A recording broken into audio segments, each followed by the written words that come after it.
the new system will not send out, so he's gonna go check and make sure that's not what happened here. He said that, not the first one who's had that issue, that it's mostly just the ones that are doubled up. So that's probably why I got one. That's just really embarrassing to have the meeting hearing, me not be able to go, and then I had spreadsheets with masses coming for, well, Yeah. I explained it, they're terrible things. So I wanted to go because, the mayor from Green River had called me there, and he was trying to figure out, they lost, didn't pay. I did some checking, people that own Rock Springs, the reason they lost it is that the committee that was out campaigning for it decided it was gonna be a tax that they weren't gonna remove. Instead of like ours, we pay our bill, and it goes back on the ballot. Right. They decided up there that it was just gonna be a non-event tax. Oh, And that's why people moved it down to Rock Springs, so they lost it. okay. Yeah. Oh,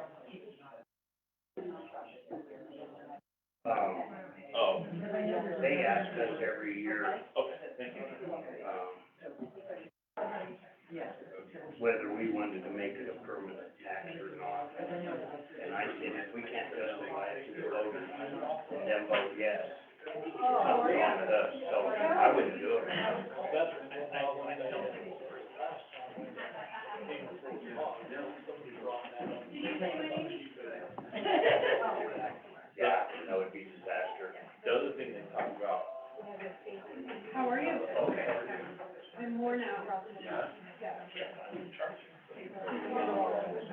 Well, I was looking for something after sleep hit me, and I lost my train of thought. Well, okay, so my morning started at the recycle center for an 8 a.m. interview, the commissioners at 9, and then over their lunch break at noon, I interviewed them. And then they got, I left early because I did a court hearing at 1:30 to cover. And that was a motion for this hearing that lasted till 4 o'clock. And then was only caught because it was another trial scheduled. I'll be around all day. All of 360 words for trial before I had to be here. Yeah, but I do it. Oh, it'll be another late night. Okay, thank you. Okay. The other thing he said he's gonna, certain guys, he said they're gonna reach out to the mayor of, that's hosting and make sure everybody's aware before we get there.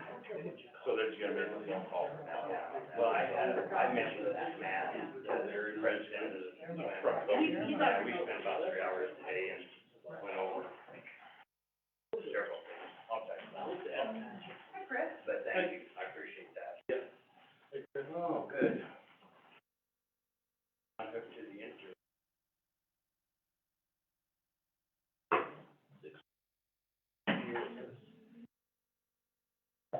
Myra and myself. Yeah. Then I've also we're got gonna- a stack of stuff, so I like them too. We wanna do kind of a push on that. I'll talk about it later. So, I'm having all kinds of computer problems here, but I'll get it figured out. It's 6:07 and call the work session to order. And so the first thing on the agenda is the budget proposal, presentations, and I'll turn the floor to you, John.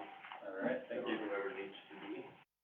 And then just when we get to certain parts of the budget, if you're fortunate, you wanna come right next to me here, if you dare to come up here, then that'd be great. So I just wanna hit on some high-level budget items first before we jump in here tonight. Let me start off with this document that I have in front of you, if you see this. It's called the City Ground Debt Service on Active Loans. Let's take a look at that for a second, if you would. So I've been talking to Dan Izzo, which is the prior finance director, and we've been looking at our funds, our enterprise funds specifically, because they could be doing better. We'll put it that way. And what we think would be a really good fund money that we have is to pay off the loans that are in water for, landfill, we don't have any recycling. That would be a total of $4.7 million. I think that might go up a little bit more because we're trying to get a hold of one more number. But I would recommend that we do that, and I feel comfortable doing that based on my conversation with Dan and all the excess money that we've had in that general fund. That'll make those funds in a better spot where we can have a little bit more, you know, we're not having to spend that on those loan payments every year. So I think, I just wanna recommend that, and I wanna bring that to the council later on. Maybe I heard you wrong. We have 15 The auditors gave to us last time. Okay, and what I'm saying, all month long, I know they use some pretty fancy. I'm kind of old fashioned. Pay your bills first, then you go out and have some fun. I think that if we had that kind of, I like your idea of paying the getting the I think it's, I also got some numbers, and correct me if you'd like, that $10 million to do the pipeline out south. Right? It's gonna be more than that. More than that, okay, I understand that. Mhm. So, my take is this, is if you had 15 million in a general account, we're not taking 7.5 of that, leave the 7.5 in the general account, take the 7, put it in that pipeline, that we're begging the state to help us build. Other than that, we're never gonna get it done. Now, that's my take anyway, I might be all on that, So our water fund needs to take care of our water fund, our general fund shouldn't be subsidizing the water fund. I do understand that too, I understand well, we have to have water, the general account, or enterprise account, don't mean half if the water don't come in. Go back, fight that, and I won't probably be around when that happens, but to fight that over and over and over again, just drives me wild. I think, and I don't know what this council, get that pipeline complete, won't be coming back to. We I'm absolutely, just, that's just where I'm at. priority number one. Just, we just let him finish presenting this and answer questions, would that work better, Sean? It might be, unless you have one quick. Well, I just have a question on the same thing with enterprise funds, right? We're talking this and they're all enterprise funds, so you're basically talking about a $7 million deal that Mr. Martinez brought up, and it's an enterprise fund. And then you're talking $4 million or $5 million possibly, and it's all enterprise funds. With the water, sewer, and landfill. Yeah, that's from the general fund. Those are all enterprise funds, is what I'm saying, self-supporting, they have to support themselves, so Yeah. what DeBarry just said is the same. So what I would say to that is for paying off debt, that is I would say that's a reasonable thing to use general fund money to help those other funds. Should we do it all the time? No, probably not. I think we should just be more self-sufficient, but because of the situation that we're in with those funds, I think it's a really good idea to help those funds out. So it's a loan. But it shouldn't, No, no, it's just paying off the debt. no, these are loans that were taken out for the landfill, for instance, let's just take that, or the waters. These were loans to take out to fix those.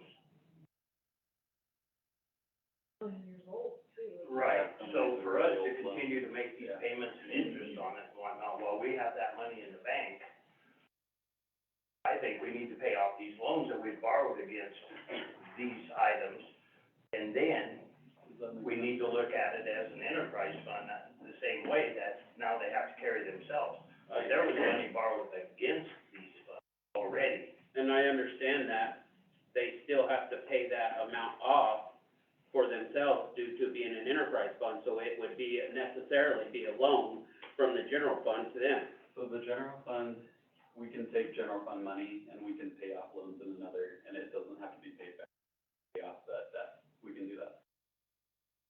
Is this true or not, and I'm gonna ask the attorney, but in the enterprise fund, the reason that law is there and they have to be self-sufficient is so that we don't raise our, say, water prices clear out of the moon so that we can build a new park.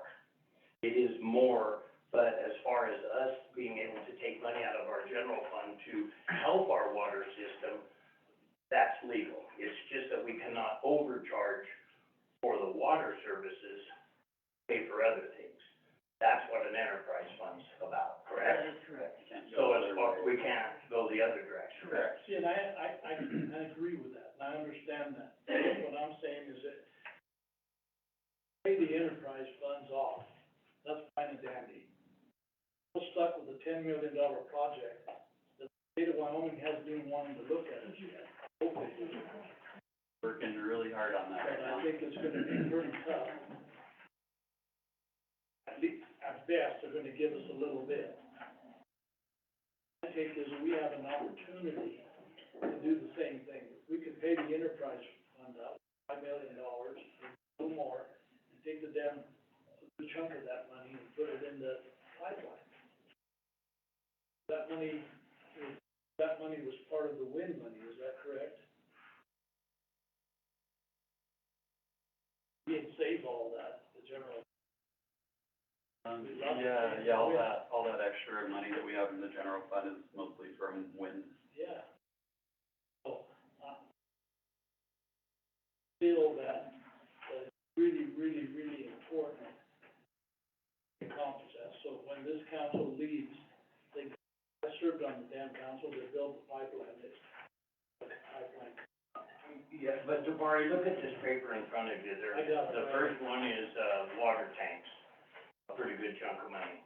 The next, deal down, water plant, Sage Creek Pipeline, $1.7 million.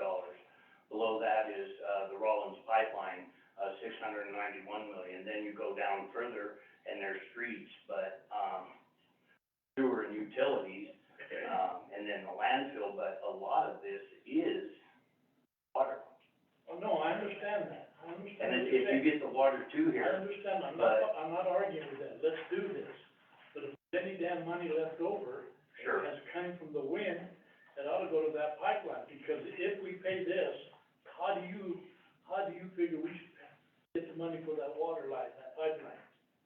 There'll It be, ain't gonna happen. There'll be more money, cause it's not, Yeah. not 10 million, right? But there'll be more money coming in because we're not paying loans, you know? So, then we'll have it. well, there's gonna be $500,000 a year coming in on that payments that we're not making.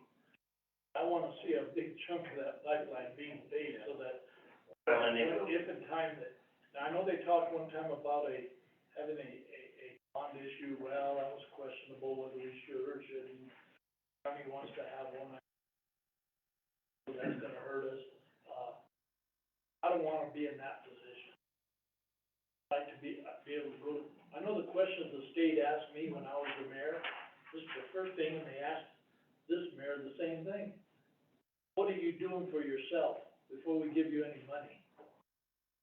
And there we were, so we didn't get any that year, and I was on there. And Ted just kinda looked at us, and we came back through the blizzard and came home. I think if we showed them,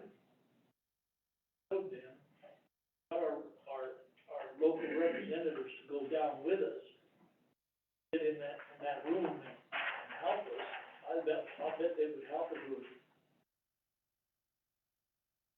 That's my take. No, I think, using some future impact assistance funds on water is a great idea. well, we have spent several $1 million so far We already have. I too. know that. And so, to answer that same question I was asked now versus then, different answers. We hadn't spent that money then. So I'm gonna jump into the next. Go ahead. So as we're going into the budget here, the one thing thing that you'll notice on the salaries, the benefits, and the workers' comp line items, sometimes you'll see that go up and down, and that's so specifically like the benefits. If we have someone that chooses not to be on our plan, that's gonna cost nothing. If they wanna be on the family plan, that's gonna up at $30,000. And so that's why you see those ups and downs all over the place with those. And the salary too is like if a new person comes in, we start them at a lower cost, then that's why you see those going like that basically. Same with workers' comp is their best estimate on what those will be. So we'll go through the budget with everyone that's here, and then after we get through the budget, we'll go into capital after we finish, which long, and then we'll do the positions, which won't take very long either. So jumping in, if you wanna go to page 1 of your spreadsheet, and I've taken the liberty of highlighting things in orange that I'm gonna focus on. If you want me to stop and you want me to explain something else, just stop me and I'll explain it. So on the first page, the federal mineral royalty was just based on historical data. I just moved that down 10,000 to what I think it should be. The Gateway South, that's not something that we received revenue for or will receive revenue for, so it doesn't need to be budgeted for. The county ad valorem tax was just based on historical actuals, and so it's just kind of being more realistic. And then the DEUI-EUDL grant is something that we anticipate getting 15,000 for, which there's a few about.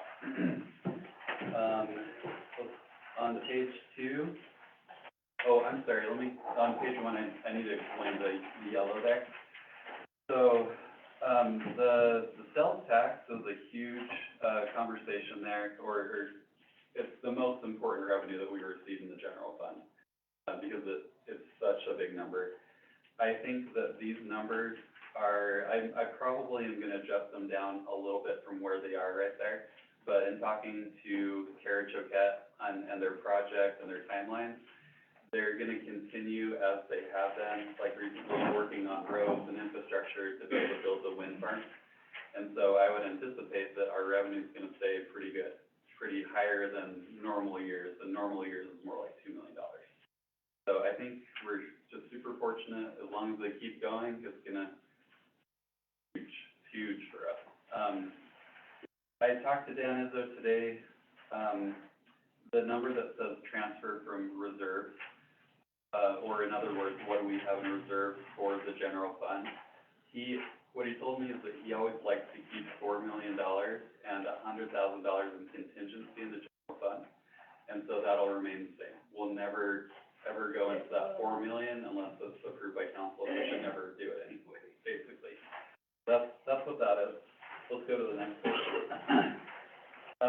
I worked with him today, and you'll see those items in yellow, $120,217. So that's the calculation of the formula based on a bunch of different criteria, from like the water fund, for example. The water fund has to pay back the general fund, for services like our, payroll, processing payroll, doing accounts receivable, payable. It's a bunch of different things that make that transfer what it is, what those funds owe back to the general fund. So he's done that calculation. I actually have those numbers now, so they'll change a little bit from what you see there. Going on to the next page, the manager's office. The big change there is that I pulled down 80,000 out of strategic plan projects, and instead, when we have strategic plan projects, they'll either show up for council's approval on the capital, or they will show up within each department's budget, which is a more appropriate way to spend the money. So, but we do have some stuff that still belongs here, which is there's potential branding, and some community events. Do you want to talk about that one at all, Myra? That is the 40,000 that we've plugged in for the strategic plan project, just a little context. Yeah, it's just that 30,000 that we've identified, well, 40,000 for branding and community events. Not been able to spend it. I do hope. And then you've got 5,000 for communication efforts. Yeah, we're looking at a lot more creative ways, some one-time ways to get more communication out. Like, hopefully maybe to find where people can, especially since some of our locations do not have, like, City Market doesn't have a poster.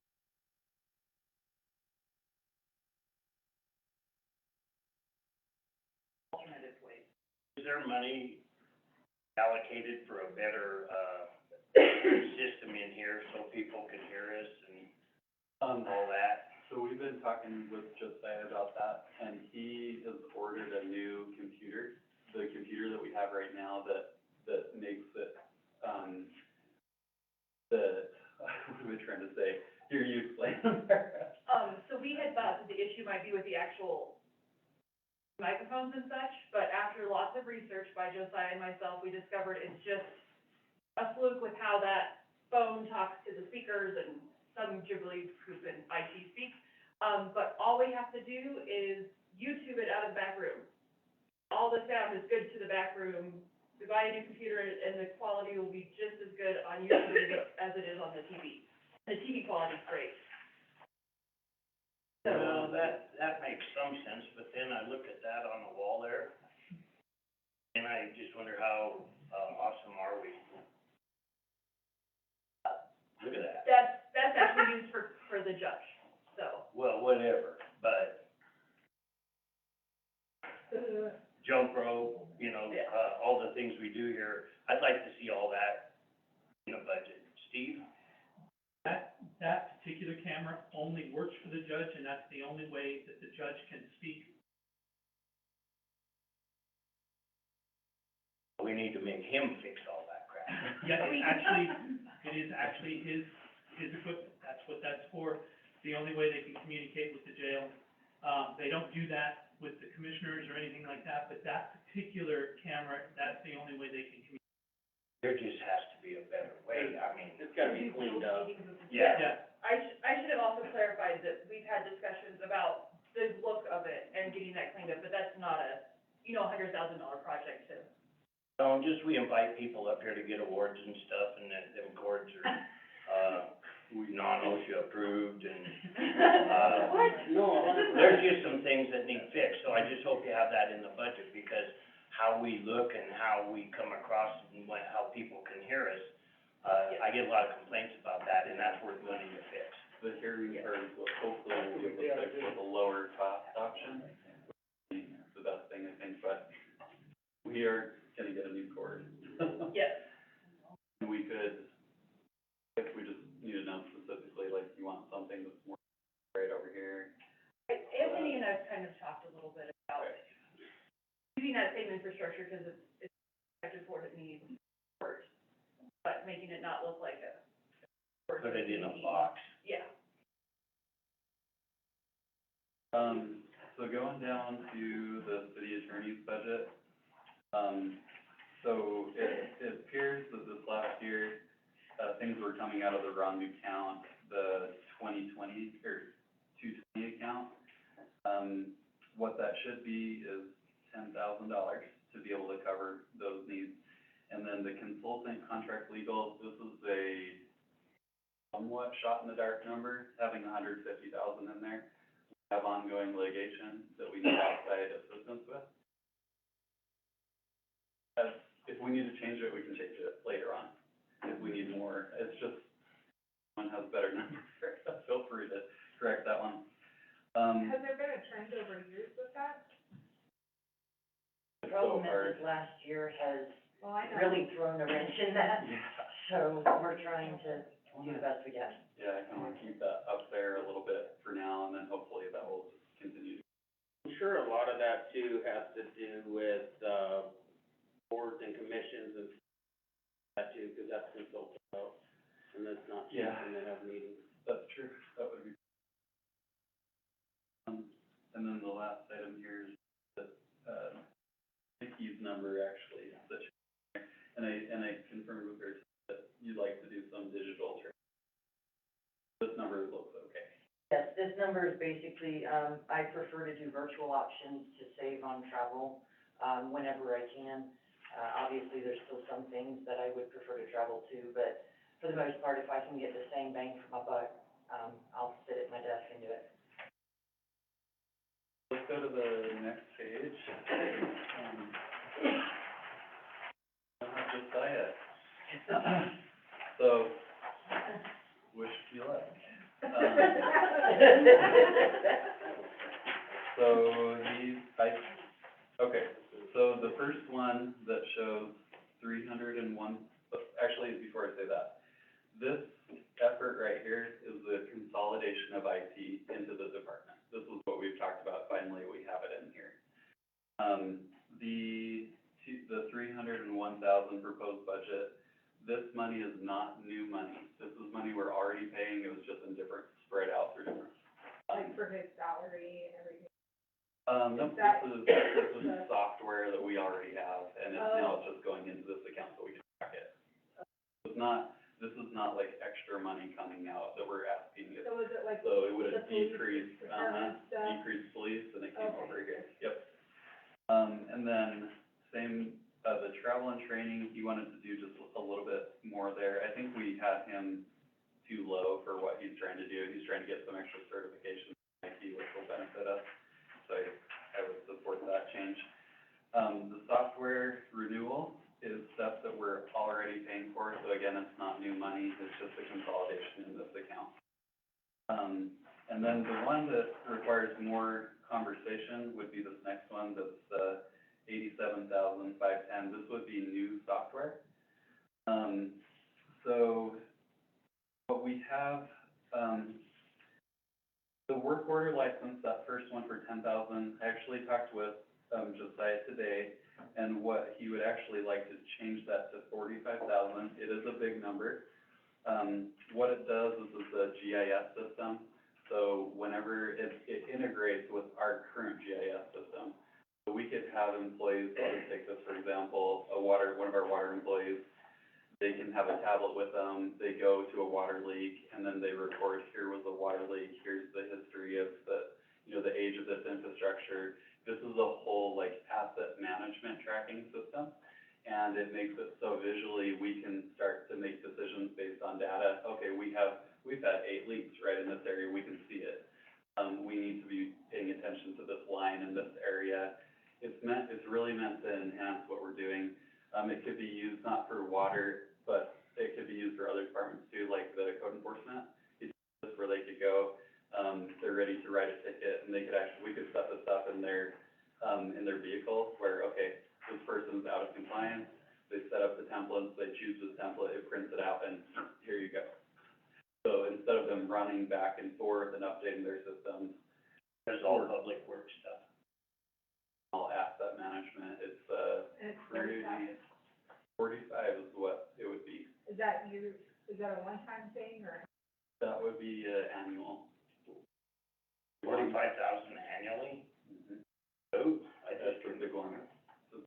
So, And it tracks the history and it work orders of upcoming stuff and everything, kinda like we had discussed. yep, it's the automation of a lot of our work order process. There's that one. Faxing software, that one, I'm not sure what that 2,000. I think you said it was just to upgrade our current faxing software. Ours, the one that we use right now, I think it's, you said about that one. Yeah, people fax. We get faxes all the time. All the time, right? Yeah. The next one, document archiving, this is digitizing clerk's index. So 5,000 here.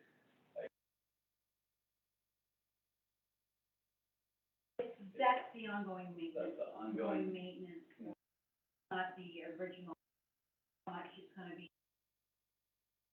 That would be just on, that way also would allow to have public works, maybe finance, attorney in my office to have a program so that everybody can get a chance. Not just relying on one individual to the document, that way, the whole thing, Fire and I are looking at a couple different, could it get 4, maybe 5 users? That's what our plan is, and that would be just an ongoing $1,000 every year for the maintenance. oh, 2,000. Yeah. it's the Okay, I first, think he yeah. plugged. Right, 2,000 for documents, No, it's five. Oh, I thought 5,000 was the The grant. exact thing is 2,000. Then, Nate, will you talk about the grant writing and geofence? So, on the grant writing software, it would help us, there's kind of three phases of the grant writing. One is the approach to finding grants that would be, other than is the application, process, and managing the grants after they're awarded. So we're looking into software that would help all three phases to make sure that we're being effective in our grant process. That the largest value of a grant management software will actually be ensuring that we remain compliant with grants that are awarded. So a $5,000 investment, to ensure that will, pay dividends in terms of, one, there's those risks involved with not being compliant. And one of the risks there is if we don't stay compliant with a grant, then that hurts our chances of getting another grant from the same organization. That's the grant management software. The geofencing software,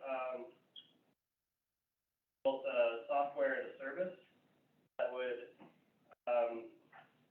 help us be able to pinpoint basically traffic count and demographic associated with that traffic count at any point in the city.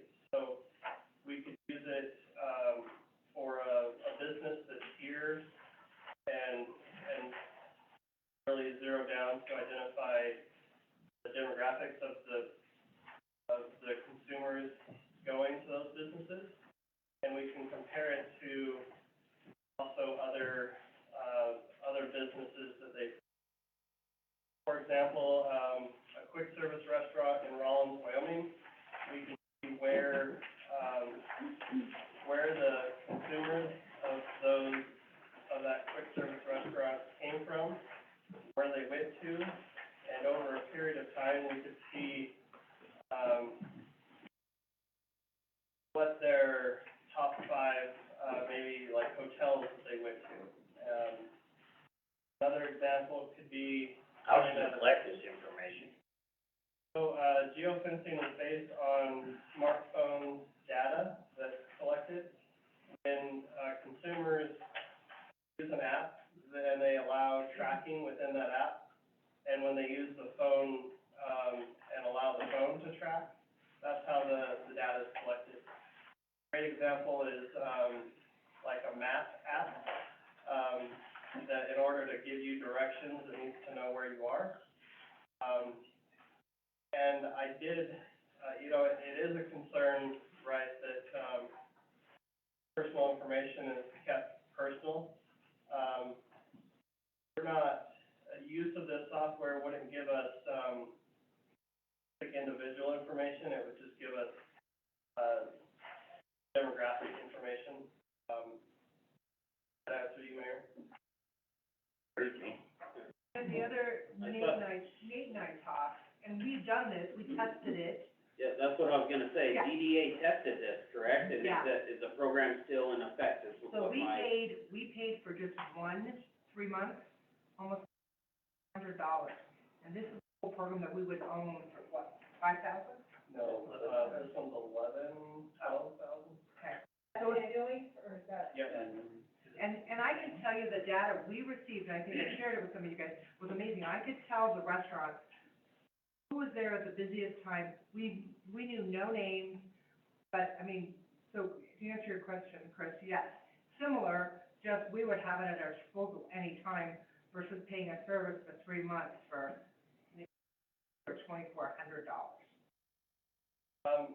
And I guess the support for having the annual subscription, that again, it's not just the software itself, but, we would be paired with a data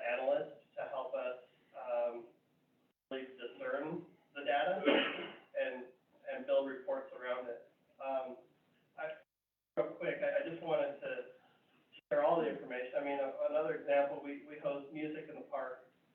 We could do a geofence, around Washington Park and identify the demographic information and use that to, for example, okay, here's the type of people coming, so let's cater to that, or here's the group that's not coming, what can we do to bring them in, for example? Another, solid example though, within economic development is that, when we're trying to attract business, there's a concern about cannibalism within the city. So will this business, take away from other businesses or who are already here? This software, this service would inform us to what extent that's happening, if it is at all. A good example, we've talked a lot about Starbucks. There's reports I've seen that Starbucks actually helps local mom and pop coffee shops, whereas the initial or the logic might say that, well, that's gonna hurt the local coffee shops. This would give us the data to tell us for sure. Yeah, but what if you knew that? What's that? What if you knew that? I mean, it's still free enterprise. If you say it would hurt me, I'd probably still open a coffee shop. I mean, you know what I mean? I'm trying to figure out how us crossing a line I don't wanna cross. I mean, just spying on people, just what it goes, big brother to me, but. Sure. I gotta be, just to impose for 1 second, we don't have like a ton of time. Maybe jump into this one a little bit later. Don't wanna keep jumping, I wanna. Yeah, I just have one more question about the geofencing. Pam, what benefit did you see in the DDA area, as far as it brought to you and the, economic, of tax dollars that it showed increased? Did it increase it? Did it do anything for you in your area? So what it did is it gave us, information to give to the selected restaurants and bars on when they should advertise, when they should have staff there. So yes, I haven't gone back exactly because it happened during COVID time, but it did directly, affect their payroll and their sales and when they wanted to have promotions or specials. Note that, we can talk more about geofencing, we won't forget it, we'll come. Quick. Yeah, so, as part of the rest of the software we're currently working on getting, so first thing is the, so we're gonna be getting, new upgraded software from Adobe, to allow, employees to be able to add PDFs and stuff, because we're currently using an outdated version of Acrobat Reader to do that. Comes with a slower ability due to being software. And so Adobe transitioned to a new payment method for software, so basically gonna have to purchase those licenses for the employees. We're purchasing about 25 licenses because not too many employees need it. It's, you know, more on the administrative side, editing PDFs. Purchase of Adobe Acrobat Pro DC. It's an annual, yeah. And, also, we're gonna be getting some employee tech training, and what that means is we're gonna be basically purchasing online courses for, because one of the majors we ran into for training for employees was getting the time and also scheduling those particular trainings. Some employees just weren't able to schedule around their own schedules due to their services, especially with public facing. So giving employees access to these online courses would give them the choice to be able to do that training on their own time, especially those who are in the more public facing. It's like the IT training. Also, it's like training in Office 365, those programs, also Excel, the Paradigm software, like Copy, and stuff like that, so that training becomes. The next thing is the SoSky email protection service. So, basically, our current spam filtering service is Reflection. current vendor, Converge One, for spam filtering. Because, and to give context, so they originally were known as VentureTech, and then they were purchased by the company for Converge. And it was after that period that they were going to basically, die down on the usage of Reflection and no longer. So we've been basically looking for a replacement email protection. And, based on the assessment that, was done, based on the few vendors we looked at, SolarSky seemed the best option. One, because they are very known within the government sector as a good email protection. The other service they can also provide in the future as well if need be, government, both state and local government. Next thing is bill flash. So to give context on this, so with our utility billing, we were using our on-prem or on-premise mailing system, through those. Basically, we had a maintenance contract with them, maintaining our on-prem equipment along with the software. With that lease coming up, essentially, there's a lot of, basically, they put to end certain software they were currently providing, and basically when we had that conversation with them, they basically said, yeah, you're gonna basically have to, spend $90,000 to do a revamp. So what we determined was that the best solution would be to outsource that mailing to a third-party vendor in this bill flash. So instead of having the on-prem mailing solution, we basically would outsource that to bill flash, basically, mail all that utility billing out to all the part of that our cell billing stuff. And then Would people be receiving like their bills from, so they'd be receiving from a company called Bill Flash. So basically, it's just a matter of moving where that mailing is occurring. Instead of being on premise here, it's going to that company, which would be mailing out what we would be mailing to all of the different residents. But it's just a matter of where it's coming from. Is that the cheapest program, or is it just something you guys decided? So, 15,000, so actually in comparison, so as I mentioned with the revamp of the entire system, and I can explain that now. So basically, this year, we would be doing that 90K revamp, but the problem is we would be constantly running into that issue because, as with all software, it eventually goes end of life, or the equipment becomes obsolete. In fact, with our current equipment, what we determined was, and the company itself admitted, that the current equipment, once it dies, they would have to find a completely different solution. Would most likely cause an increase in cost, especially in the next few years. So part of it was both the initial cost, which is that 90K revamp, along with the continued cost of the maintenance. We determined that outsourcing would be the best option because the company who does the outsourcing, essentially, they would be taking the brunt of the cost since they are doing the maintenance on their own. All we're dealing with is the cost of the paper, stamps and stuff like that, which they included in this cost. And the 15,000 that you see there, that's what we pay already.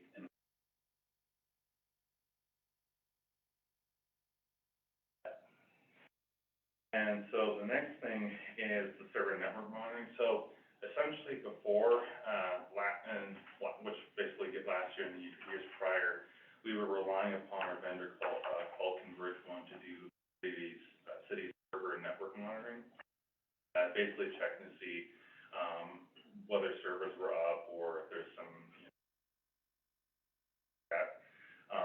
because of the costs associated with that vendor, because a lot of the costs come from one, they have like Cisco specialists, they have network specialists, stuff like that. For our use case, the best scenario would basically to have our own internal network and server monitoring solution. Because basically what we were doing is just relying upon them to notify us rather. It was kind of like them acting like a middleman for us so that I would be notified. And so basically having that middleman there basically adds that initial cost. If we introduce an internal software or software that would analyze our network servers, we'd basically be removing that middleman, letting me know, hey, server's down, or server's acting strange, or stuff like that.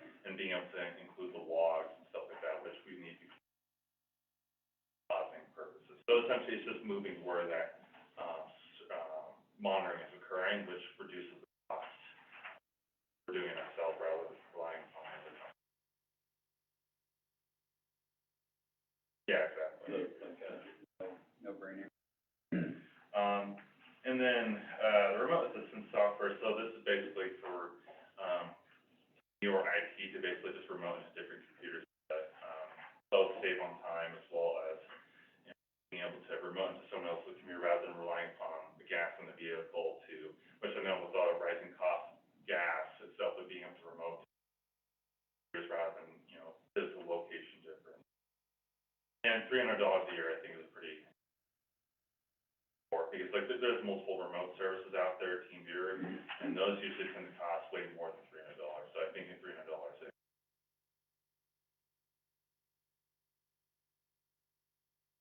And so the next part is the cloud backup solution. So to give the context to that, so we currently rely upon an on-prem solution for our backup, so which is called Veeam. So that's great and all, but usually the standard kind of philosophy for backup system is what's called 3-2-1 philosophy. Essentially, you have the original copy of the backup, which is the actual, you know, device or the whatever workstation or even server, and then you have the on-prem version of the backup. But then you also have a cloud backup, which is basically an off-site backup. And the reason for that is if, let's say, the original copy fails and then the backup fails, you still have that cloud backup available so that essentially, let's say there's a natural disaster, all our servers gone and whatnot. We still have that cloud backup available for us so that when we do get our backup or our on-prem versus back online, we basically just pull from the cloud and be able to. So that's definitely something we definitely. In case of a catastrophe, like a fire or whatever. Exactly. It's absolutely necessary. Yeah, exactly. So the next one, so miscellaneous software, so kind of my philosophy with stuff like, especially from the IT world, is you never really know. You can basically do as much as you can to predict, especially situations. But my philosophy is to have at least like a buffer to be able to, in emergency situations, purchase software, in that situation where you're, budget. So what I decided to do was introduce a 3,500 buffer amount, so that just in case, let's say we need a new software for emergency purpose, rely upon that buffer to be able to purchase. That's kind of what.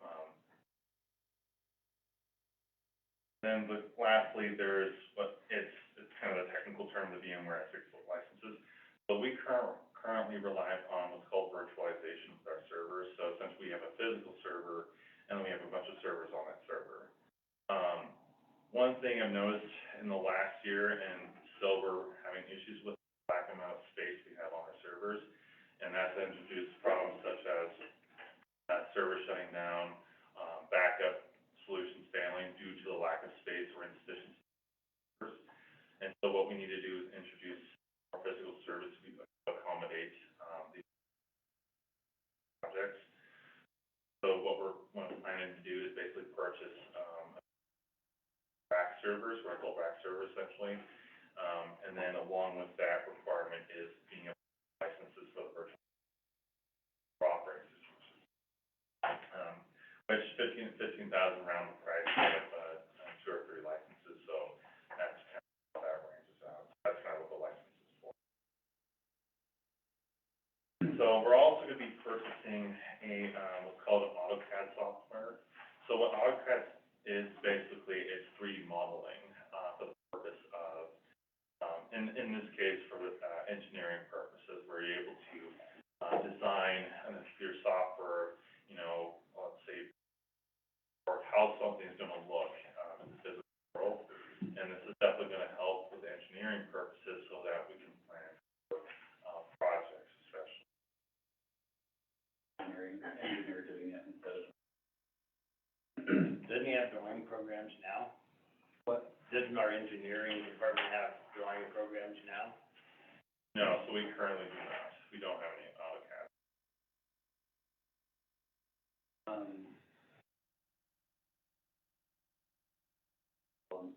the next page, on page 5, this one where you have 23,000 and then the 98,000. I appreciate all the work that was done in here. This just shows you we're really far behind on where we should be with our years and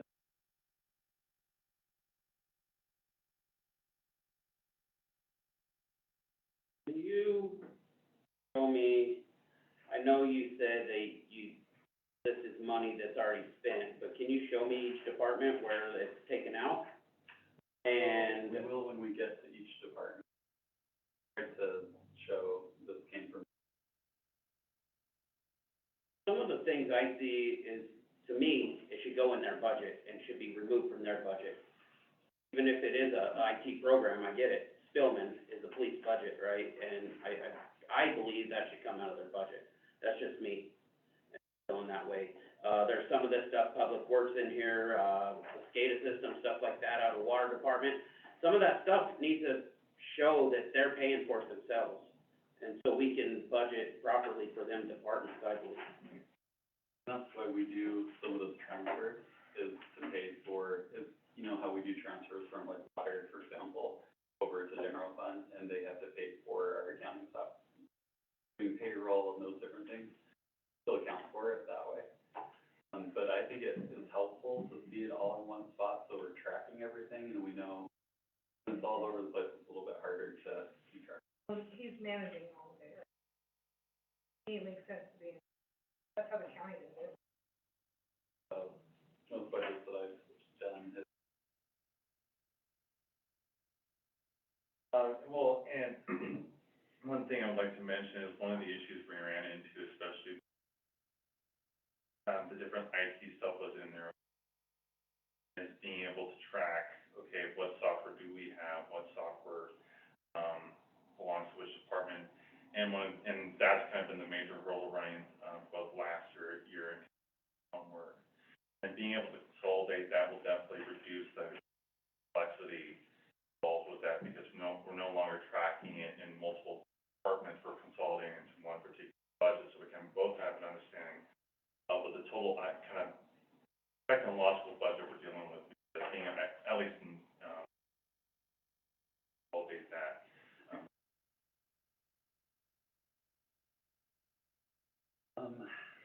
Let's keep on through here. Another thing that you're gonna see a lot of under, it'll say like FA, information technology, that was just a previous year's capital item, which is not currently budgeted. So if we were to do a capital item, it would go right there, and it would be the, human resource.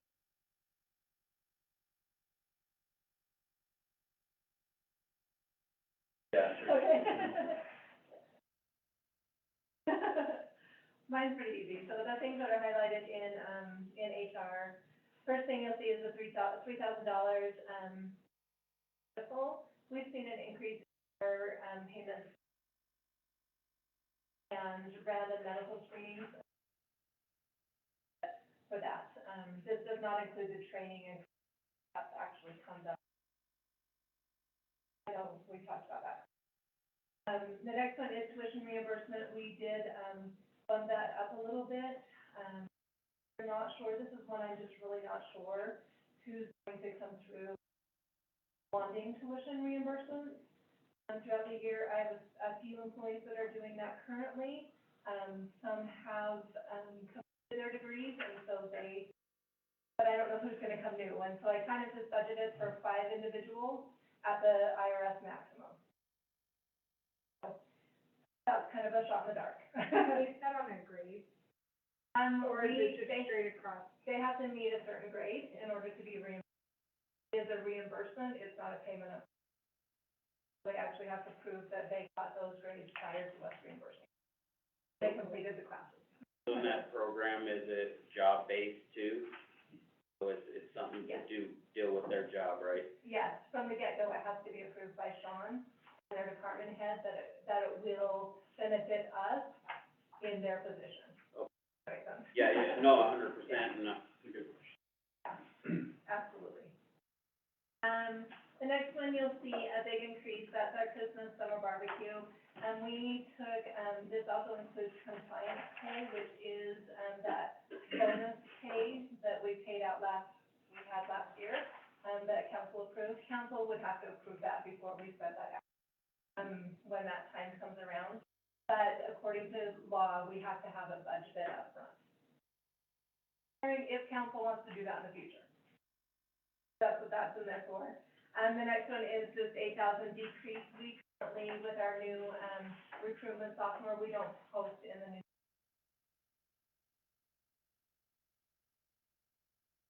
The, major programs for that. Thank you. Let's go to page 6. Under the non-departmental, the first one in orange, the negative 40,000, is just moving it to the line item below, which is for the beautification. So 7,000 of it is for the cleanup days. And then we may need to move this item for a discussion for another day, but the free dump day, I think we probably better, I'll make a note to talk about that later.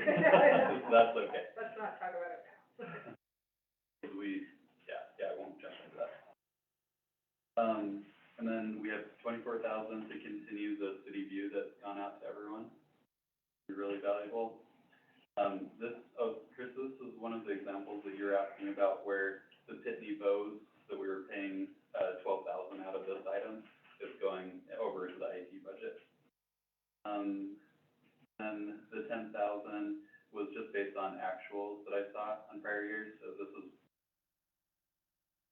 I gave a couple of other examples that was in there, so just kind of increasing that budget to pay for previous, or anticipated expenses. The $5,000 down below is for the volunteer committee that we started this last year, is their pride recognition and program. And then the transfers, I've got those worked out with Dan as well, so we'll get those on. And then let's skip over to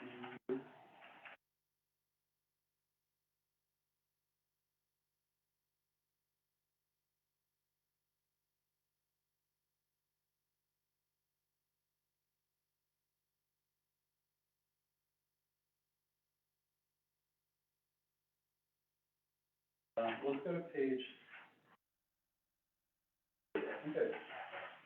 go back to page 9. Go to page 9. Over economic development.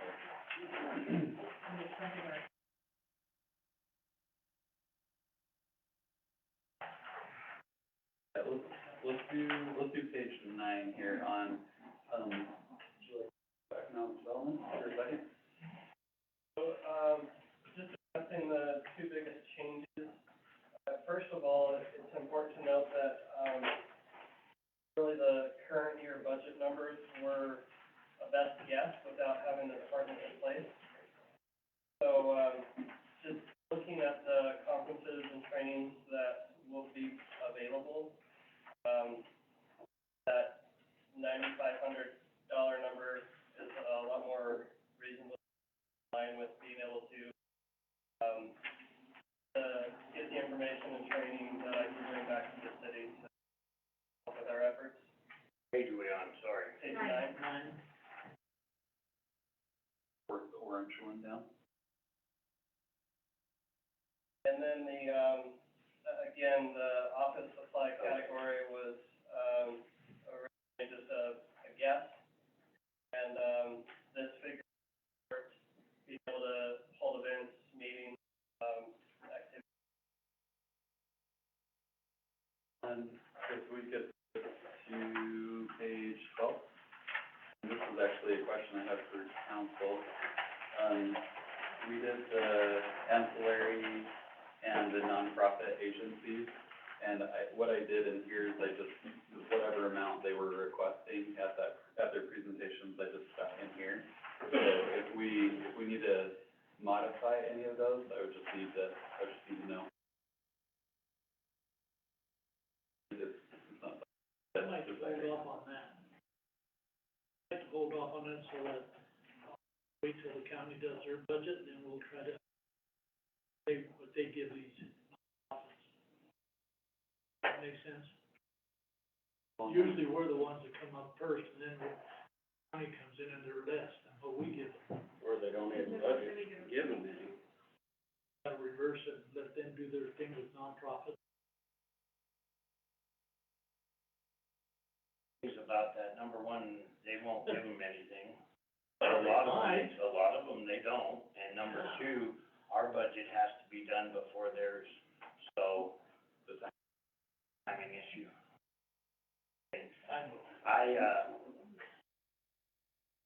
I did volunteer to go with one group to talk about the joint power sports that we're involved with. I hope that'll grow some fruit, but, I would like to at least, I would like to leave the ancillaries where they're at. Seems reasonable.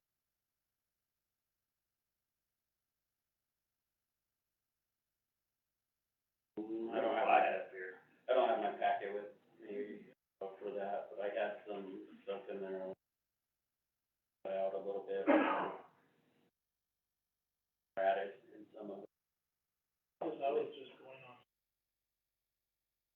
County gives more. We're not giving less on any of it. Give them more on all of them. On all of it, yeah. We really are and have historically. And, that problem there is with the two I guess my big joint power sports that we have, that's where it bothers me. problem is that not only do we service Rollins with some of these profits, they cover the whole county. I don't see, a lot of help in that area. It's always Rollins putting it out. That's why I was asking that question. Well, I have Our this, budget there. yeah, I have the same complaint, and if we could do something to raise their, what they appropriate, if we could make them raise theirs to match ours, that'd be wonderful, but for us to cut ours would further hurt the. We're kind of stuck in the corner, but, Does the county see that many people show up for what? And you guys just don't request to give them funds?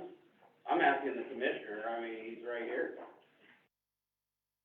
sorry, Travis. Sorry. I mean, it's a serious question because we see all these come in, these nonprofits come in here and there's tens of thousands of dollars rolling out of the city's budget. And the county don't hardly give any. That's why I'm asking, how many do you guys see? And what's the response from you all to them? But be careful with the language, that we don't hardly give any, because we do, better requests. I don't speak for, at the same time, matching funds, working together, making sure we're doing our fair share, is an important endeavor, and I'm more than willing to entertain. Colleagues would as well. Questions to have in collaboration to help these. Well, as Tamari mentioned, there are some that are local only, some are statewide, some are county-based, governmental institutions, we only have so much to go around. Yeah, correct. So, but yeah, working together, I think we can come up with. I appreciate that. Very Maybe make a note. It's a very politically correct habit. Well, that's what you get when I didn't have any time. I'm gonna make a note that we can revisit this one a little bit more later, that's all right. Well, I was just looking at areas where we could work together, which allows a little bit more. That doesn't put you on. When we went through the budget, see what they marked. Oh, you bet, and it was unexpected, but it was an opportune time for me to show up. I appreciate it. Sure. Yeah, I do. So, Last comment on the budget, the impact assistance fund, the council approved, I just programmed that into the budget, it was easy to do, because that's already been approved, and then the penny, I programmed that in based on the capital budget that we have in here, and we'll get to that one a little bit later. So let's jump to the capital for those that are in this room. The first one we have is Clerk's Index. This is to actually have someone or some people come in, you could look at me. What page are we on? This one, so, right, it's 24, I guess it would be 25, that's the start of the capital plan, and it would be the very first one. So on Clerk's Index, we have the vault full of agreements, things dating back to some of the 40s that really needs to be digitized. Also have a lot of the agendas that are not on Board Docs. We started Board Docs in 2015. Prior to that, it's paper, and that really needs to be digitized, along with the meeting recordings, which is on tape, beta tapes too. So 150 really, we're hoping will encumber, because Josiah and I are looking at a couple different companies. All those cassettes will be sent to one company off-site, and they would do those and come back as MP3, Well, it's seeking waves, MP3s. whatever. Other ones, the paper that we have, I'm looking at a company coming in and doing it in-house, so none of the paper. We would never destroy any of the paper, it would still always be here, but it will be digitized, so it will be here forever. I would also do the resolution, the minutes, the ordinances, even though we have them on our website, but those will all be digitized too for preserving going forward. But they're all paper, raised up for a period. I want to make sure that we're compliant with the state of Wyoming statute stating that we need to keep up with the times so that if anybody is looking for record requests, that we're able to comply with everything that. I know the county just recently, they'd be probably a good resource for you, but, $50,000, that's super cheap. Well, we've looked at a couple companies, and that's kind of what they were saying that it would do.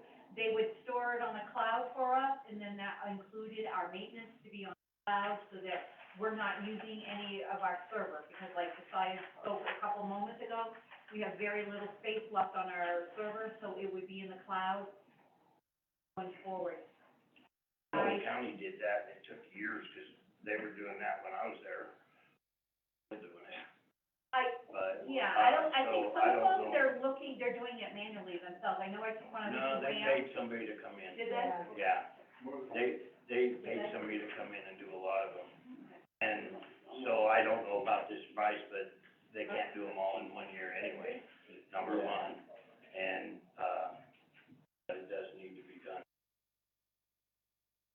And then going on to it's on the same page, if you scroll down just a little ways, then you'll see economic development. There's three, a vehicle, the Antelope Flats, to make that, I'm sorry, there's four, the Antelope Flats project to make that complete, billboard, and, looking into the, turbine or blades in town. The vehicle would support, able to go on site for properties to look at, so what we can develop or, have visitors in town, prospective visitors, able to be good that way, and also support, myself and Andrea for travel out of town. For example, we have the SLIM meeting. Andrea's gonna represent the city, in Cheyenne. Antelope Flats project is, the area that the city owns, the golf course, the road golf course. And, for that to be developable,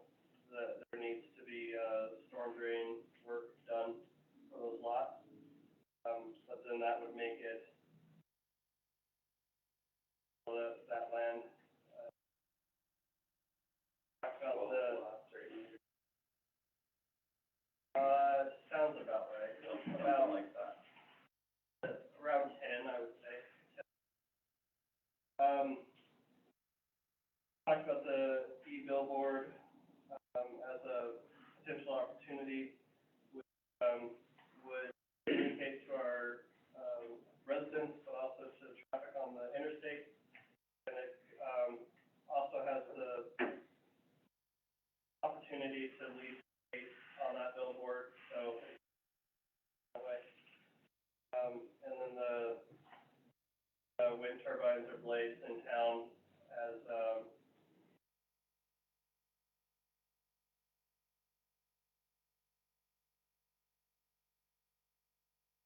I would say though that real quick, I'm sorry, of course, none of those last three projects would go forward until, the solid plan was presented and what that was. And now let's jump, if you go to the very last page. And this is a position request. So in the first one right here would be under mine, administrative assistant. This person would be able to help myself, some of our administrative employees, it could help Stephanie, it could help Lynn, could help Myra, it could help quite a few people. And then the other part to this, which is actually reflected on the budget side, is an increase in the wages on the HR portion. And what we're interested in doing, is changing, Stephanie's position title to Administrative Services Director. And if we can do that, she can help me with some of the higher level things that I need. And projects which really ultimately will help all of our department heads when we get in binds and when everyone needs assistance, that will help a lot. So, and how that would work is if, Stephanie would be able to take, some of her duties, and she could give some of those to our HR specialist. Some of the duties that the HR specialist has can be shifted down to this administrative assistant, and frees up Stephanie to be able to, okay, go help me with this, so we can our operations running smooth and efficiently.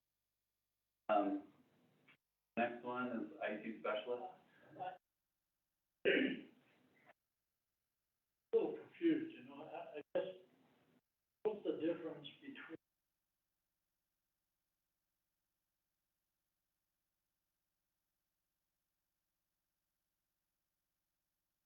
Well, when we, I guess, you know, we talked about before, and then we said, now we come up.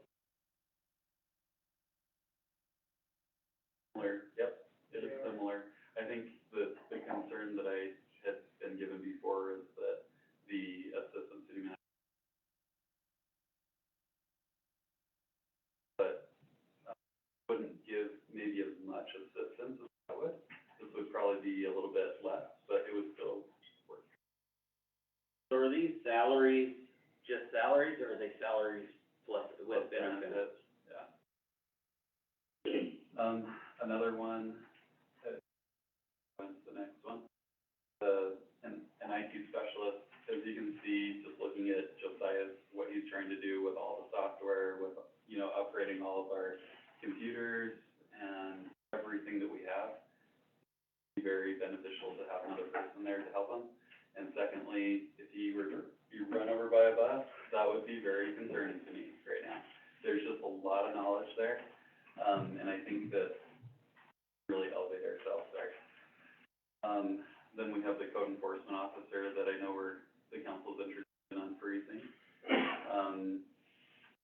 Then the emergency manager at the very bottom will be discussed later on by Lenny Clayman, so he'll talk about that.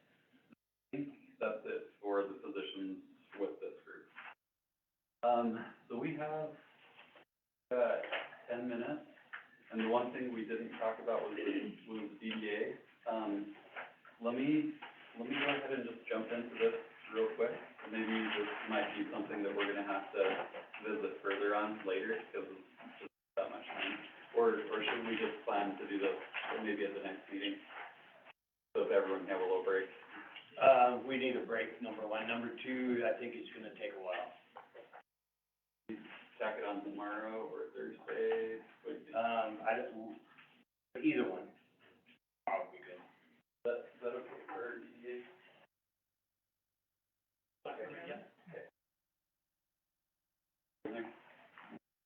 Cool.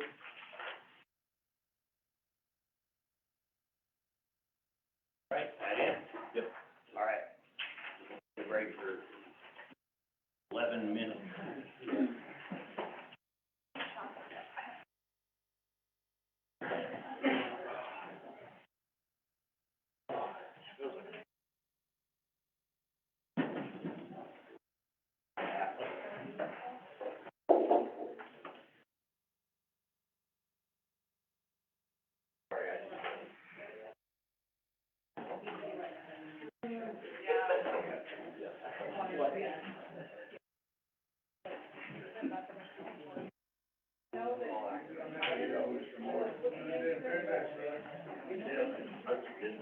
What?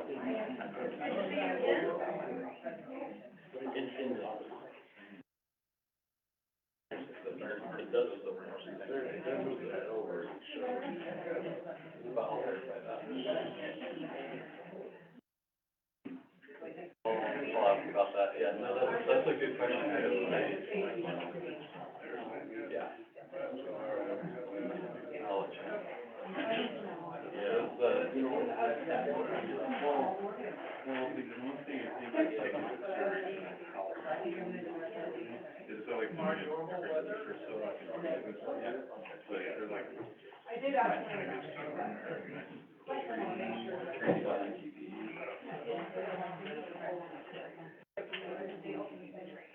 Should be able to do it, and I think that's one of the benefits of our.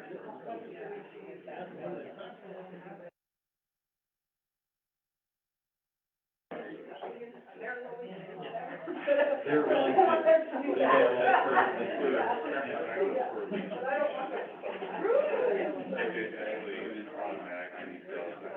Right. So that's fine. Oh, I think we were at that meeting, they're like, yeah, as long as we have a template.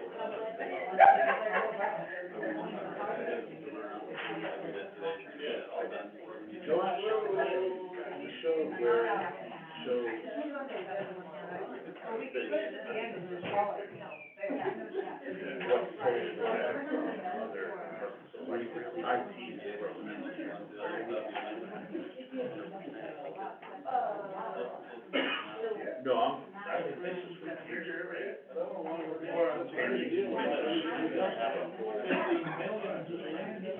Why everything? Sure. I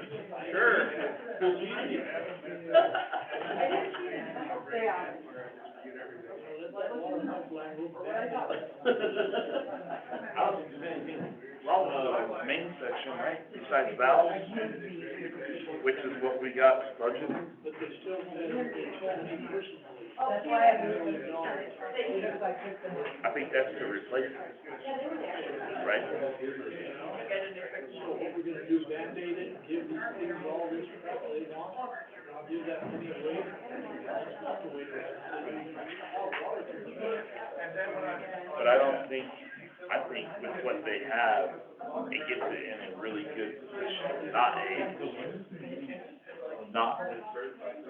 a bad position. Oh. Okay.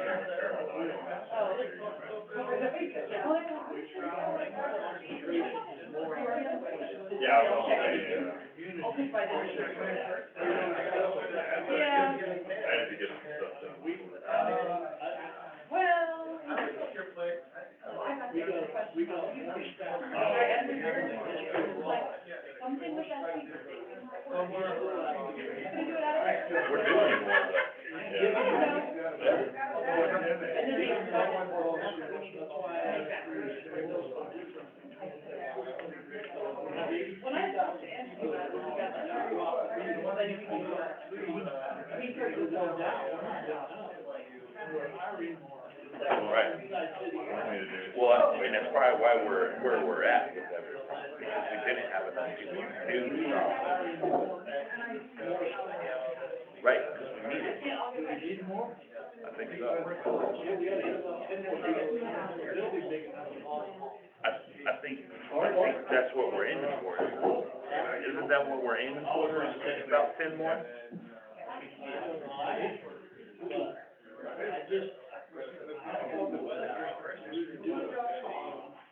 Well, if 10 more prevent a water line issue, the paper, or a leak at the. Oh, outside people, I'll report that.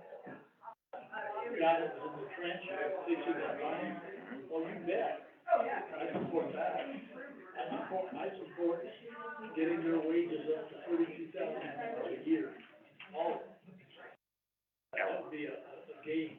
It's not very much wage compared to St. Clair. And then these big companies, railroad. Holly? Yeah, 32. Yeah. Good number. I need to go ask a question real quick. Okay. We're more than available.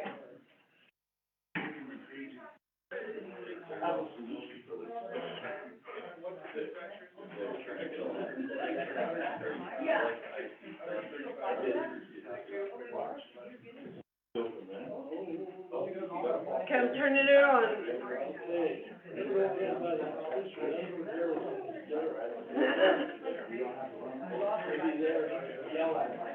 Perfect. Then you catch up. Some of them work.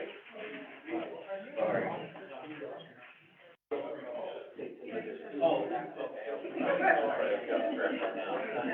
You guys were talking about that court for so long. Oh, he did? Okay, I'll tell him. That's right.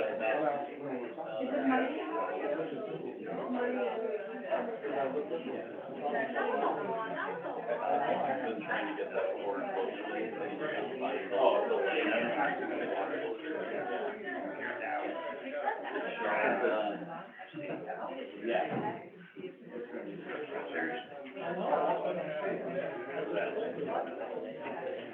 Yeah, oh, yeah, totally.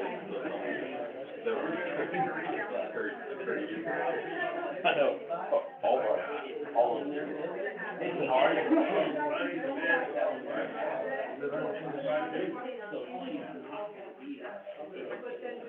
Not very much tonight.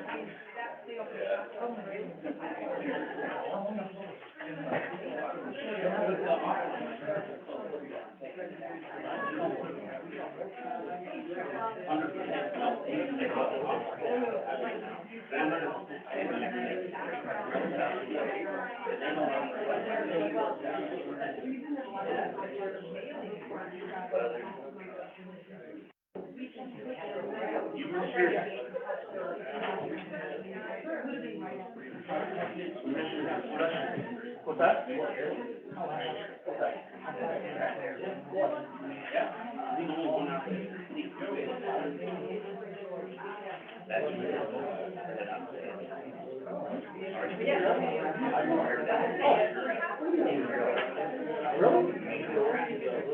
Oh, I didn't know, I just assumed that you know, right now.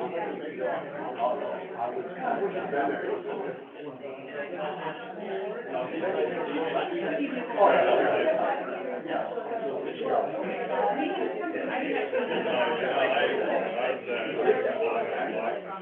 I'll make it out, we'll sure that you're on tax.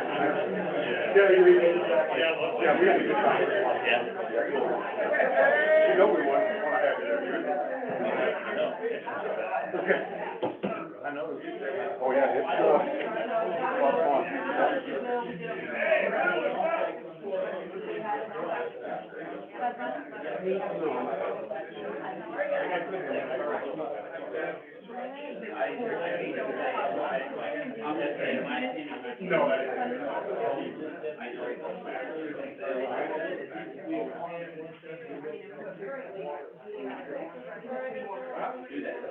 Once you hear from the first, the second water line? All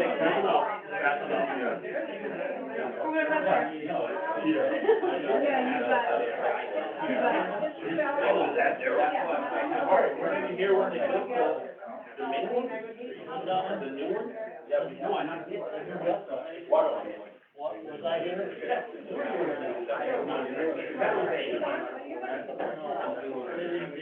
They repaired it. So don't do that. Oh, I thought they put the new one. They added some to it. I mean, yeah, I thought that was, they were that, they hired a new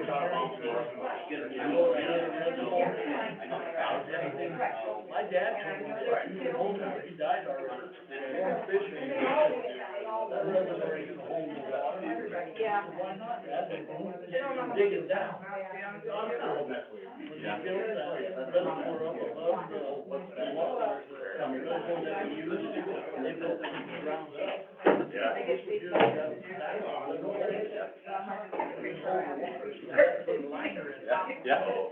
that works.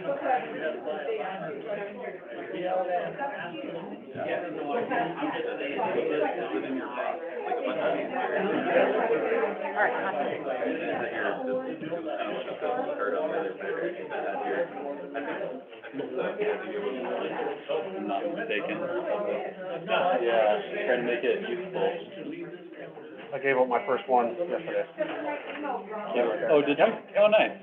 It wasn't much of a complaint, but I was like, hey, you got these two things, that's a good way for you to, yep. I know you don't have to. I know you have. And I know tomorrow's just like that too. But anytime you take in, I got a couple things that very quickly I would like to do. Yeah, absolutely. We'll talk maybe tomorrow at the staff meeting. Yeah, it could be maybe right before or after, or yeah, maybe right after me. I think You tell me, because like I said, I know your schedule's absolutely.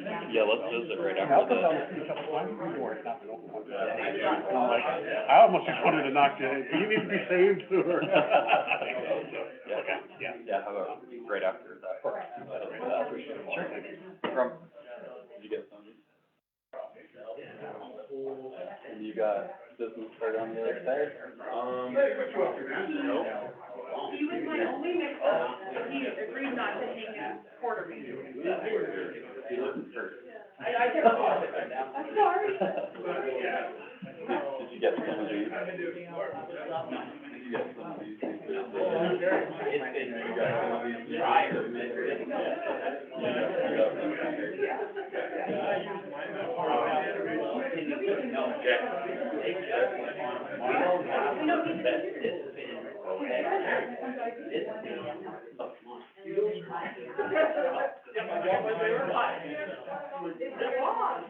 I have her name on it, so I didn't pass it down. I better not. It does have my name on it. I made a mistake in it. That's why we've had all those from Jack. All right, are we ready? That's what Lou used to do.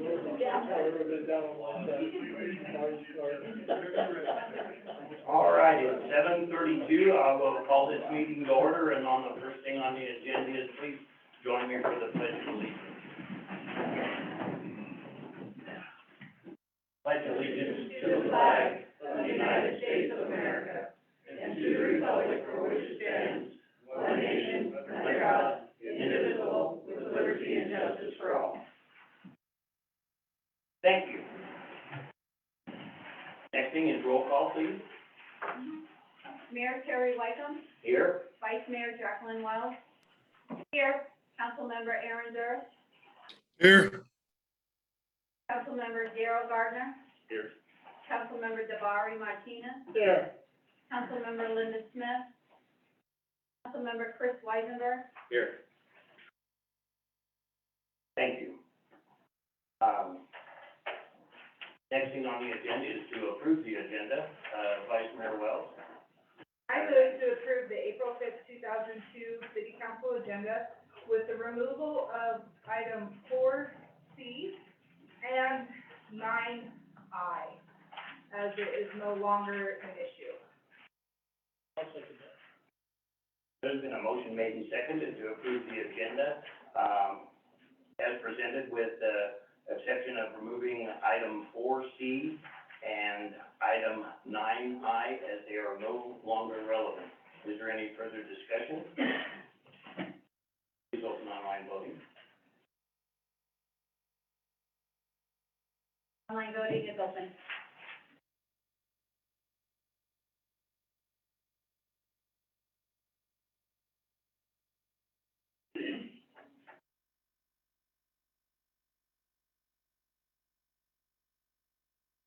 Online voting is closed, the motion passes with 6 yeas.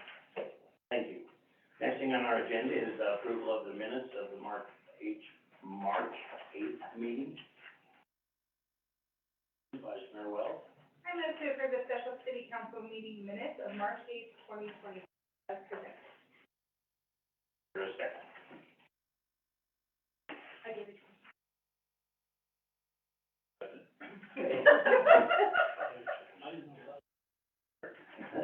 There's a motion made to, and seconded to approve the special city council meeting minutes of March 8th, 2022 as presented. Is there any further discussion? Please open online voting. Online voting is open.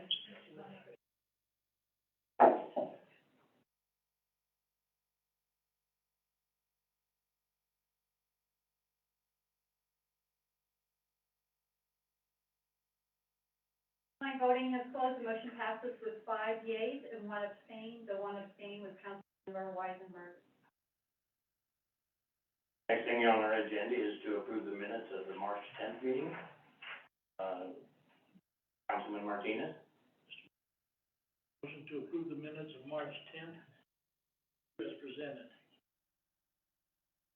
There's been a motion made and seconded to approve the special, city council meeting minutes of March 10th as presented. Is there any further discussion?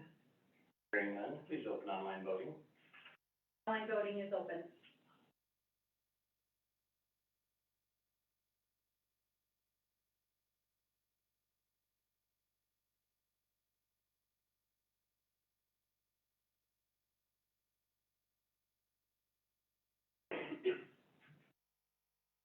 Online voting has closed, the motion passes with 4 yeas and 2 abstains. And Councilmember Weisenberg is abstaining.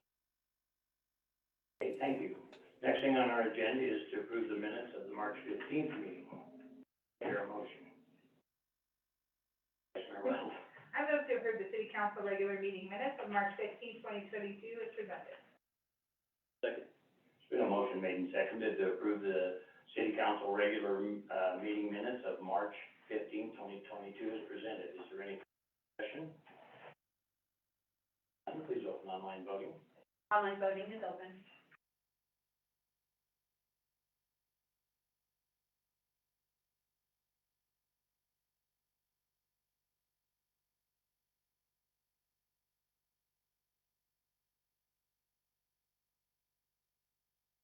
Online voting has closed, the motion passes with 5 yeas and 1 abstain. Councilmember Martinez.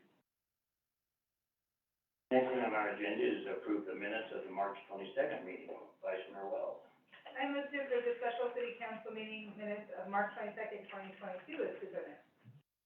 Second. Been a motion made and seconded to approve the special city council meeting minutes of March 22nd, 2022 as presented. Any further discussion? Seeing none, please open online voting. Online voting is open.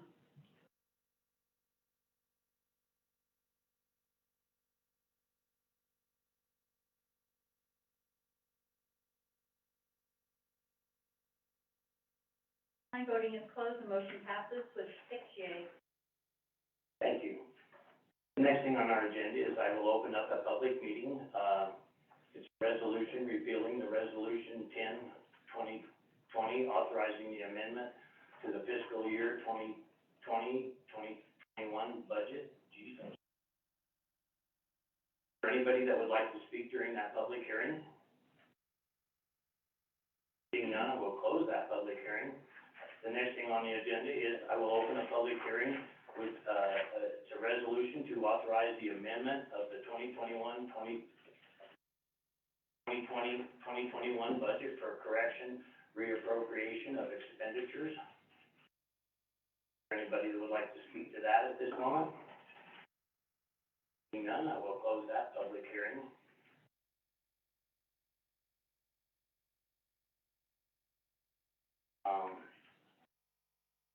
Next thing on our agenda is, citizens, participation. This is the time that anybody from the community can get up and speak on any item that is not on the agenda. And, there is a limit of 5 minutes.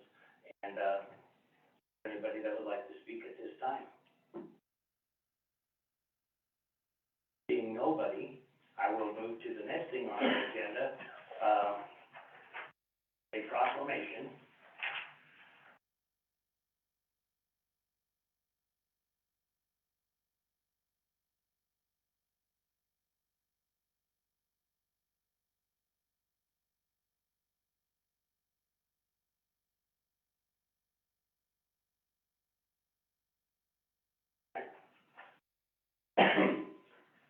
This is a proclamation from the city of Rawlins. It's the National Public Safety Telecommunications Week.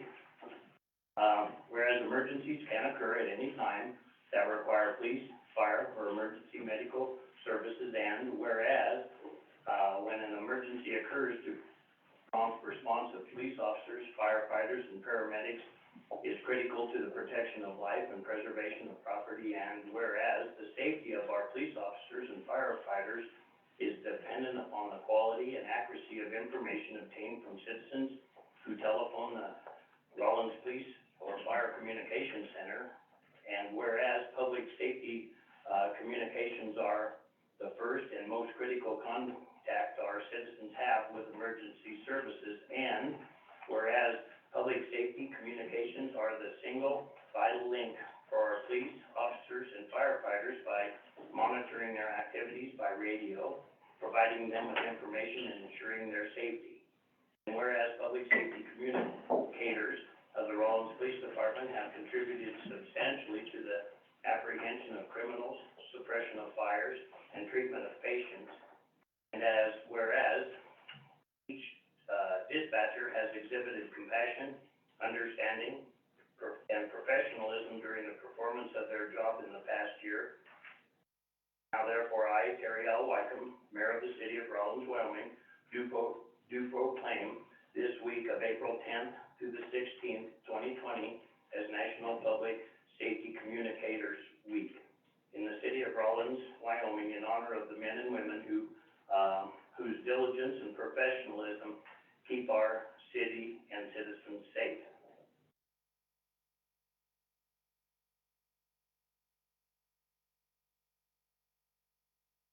Oh, they're copies. That's it. Thank you. Thank you. Thank you.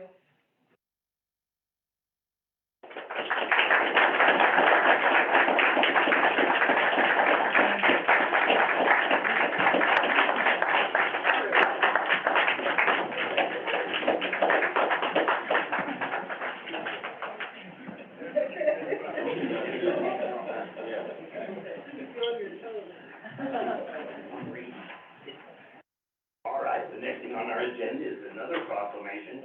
It's Sexual Assault Awareness Month, April 2022. Whereas sexual violence is a devastating and intolerable crime affecting men, women, and children of all race, age, cultures, economic situations, and abilities. Whereas the National Violence Against Women Prevention Center estimates that 1 of 5 adult Wyoming women have been forcibly raped at least once during their lifetime. And whereas sexual violence seriously affects our youth, with 1 out of every 3 girls and 1 out of every 6 boys being sexually assaulted before the age of 18. Whereas continued commitment is needed to ensure that all victims and survivors of sexual violence are treated with the dignity and respect they deserve and afford the support they need to heal. Whereas to prevent further violation of our citizens, it is important that we foster great public awareness of the causes and effects of sexual violence and commit to addressing this problem in every civic level. And whereas no one person, organization, agency, or communicate can eliminate sexual assault on their own, all must work together in eliminating perpetuation of rape and sexual assault. And whereas Carbon County Code requests public support and assistance as it towards a society society where all people can live in peace, free from violence and exploitation. And whereas the vision of ending sexual violence can be reality, now therefore I, Terry Wycombe, Mayor of Rawlins, Wyoming, do hereby proclaim the month of April 2022 as Sexual Assault Awareness Month in Rawlins, Wyoming. I urge all citizens to join together to prevent sexual assault. In witness thereof, I have hereunto set my hand and caused the official seal of the city of Rawlins to be affixed this 5th day of April 2022. Thank you for all of your hard work. So we have a flyer and a little bit of history behind our event that we're gonna be handing out, some, bracelets and pins. Maybe we have some. Sure. So today is our day of action. Today we were here as representation for sexual assault awareness. On the 14th, we're gonna be having a night for the community at the fairgrounds to come and decorate a T-shirt for the Clothesline Project, and all of the history is right here. It's been something that's been going on since 1990. It's been growing significantly. And we're gonna be displaying all of the shirts on the 21st at the fairgrounds as well.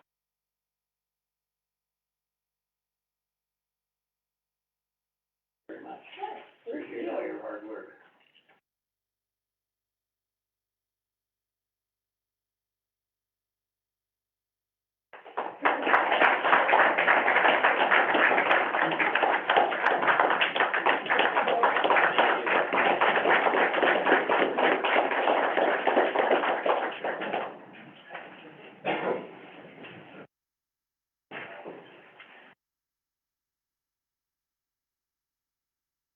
Next thing on our agenda is another proclamation, from the city of Rawlins, whereas National Volunteer Week, first recognized by the President Nixon in 1974 on April 17th through April 23rd, 2022, is celebrated throughout the nation, to focus national, state, and local attention on the vital role of citizens serving as volunteers and being an integral part of the fabric of our community.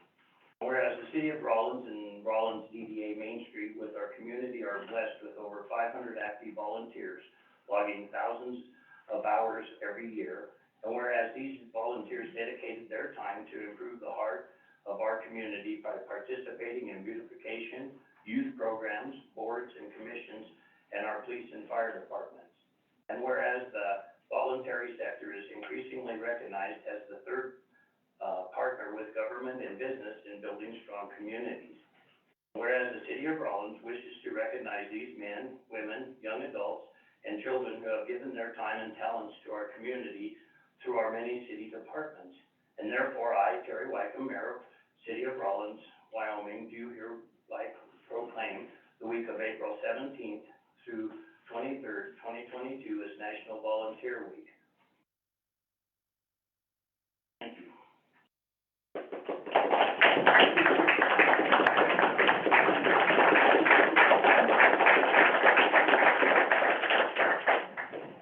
Thank you, Mayor and Council. Rawlins DDA has 51 awesome volunteers that have volunteered, their hours, their time, and their expertise that has been valued at almost $100,000 in 2020.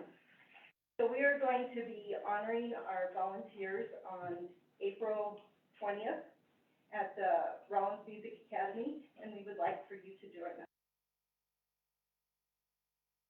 What time? 4 to 7. I have an invitation here. And also the city of Rawlins as a whole has over 500 volunteers, including those from DDA, but many others whether it's boards or commissions, or somebody that coaches a team, or people who adopt a street and pick that up twice a year. So as you guys know, we established that committee under your direction to recognize those people, and we felt this is an important time to do that also.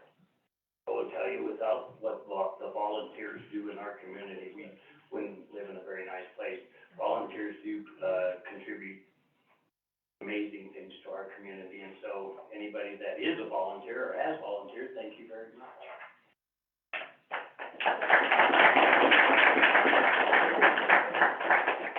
Thank you.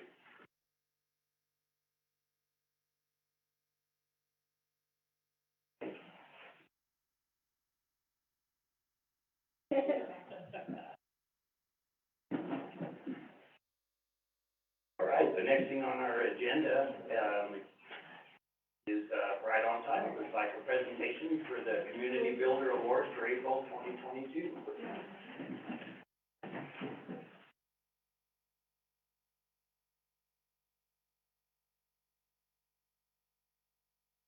Honorable Mayor, City Council, could I ask if there's any members of the volunteer committee? I think you're already coming up here, but please join us.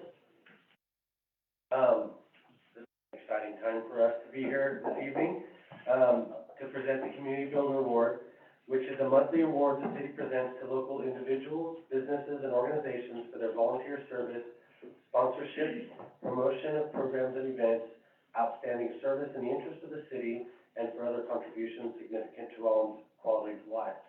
The volunteer committee would like to present the April 2022 Community Builder Award to Carbon County government for their outstanding service and contributions to our community. And I think I'm gonna hand the mic over to City Manager Sean Metcalf, and I believe Travis Moore might wanna come up and say a few words, a little bit for me. So, and Lenny, could you join us up here too? All the county people.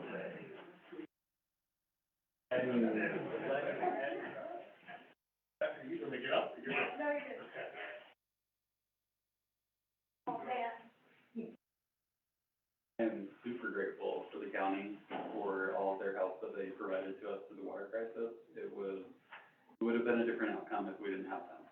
And I made the nomination for Carbon County because they were amazing in helping us through that situation, especially Lenny leading the way.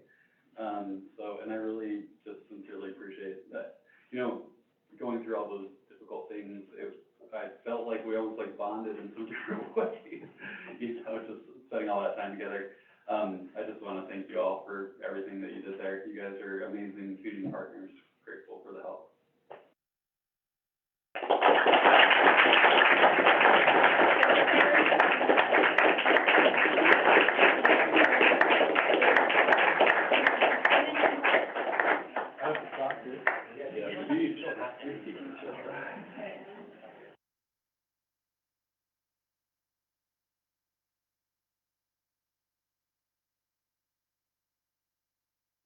Pictures are over.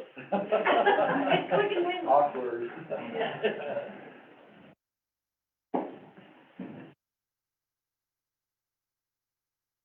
There were several people involved in what happened. A lot of them should have been up here with us, and I know their roles here at the city, they thought, well, this is the award we're giving to the county, but, on behalf of Carbon County government, thank you. We are very humbled, by the recognition. It's very gracious, and we are very much better together. And this was a testament to that, but another round of applause for, I mean, there were several of these people out here sitting in the seats watching us be recognized that actually did the work. And it was just a fantastic thing that we could come. Thank you so much. Thank you.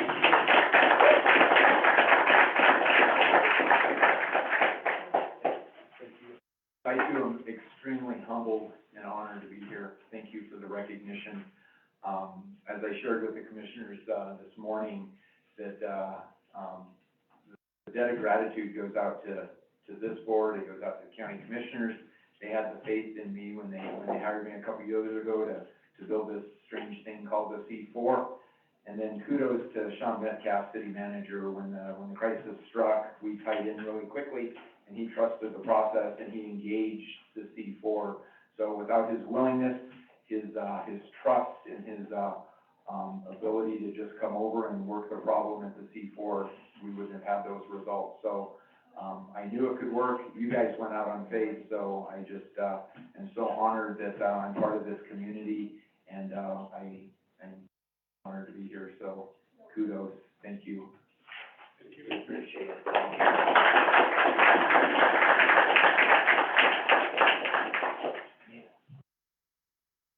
You want to say that you're good? Sure.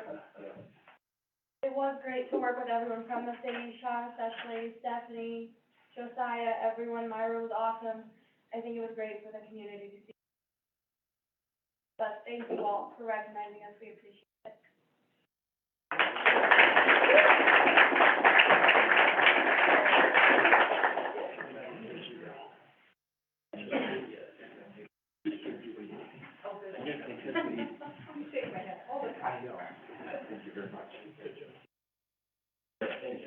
Good job. Thank you. Thank you.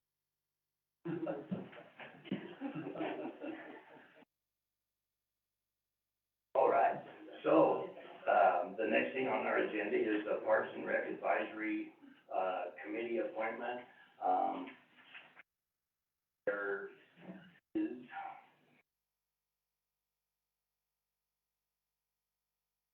Vice Mayor Wells, sorry.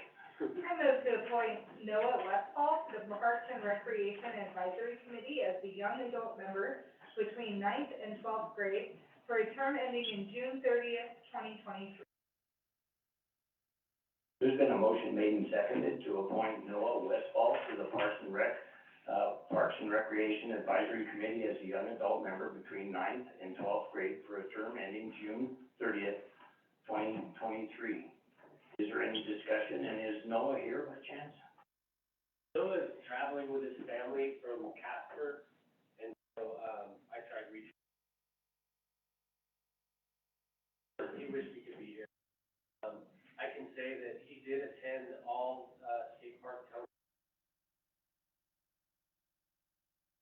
Already involved, and I think he'll be. Well, thank you. All right, any further discussion? Please open online voting. Online voting is open.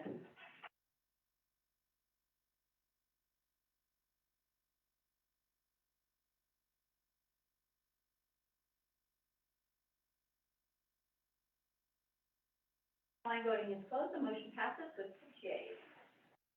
All right, thank you. Next thing on our agenda is, Parks and Rec Advisory Committee appointment, Vice Mayor Wells. I move to appoint Steve Sanger to the Parks and Recreation Advisory Committee for a term ending December 31st, 2025.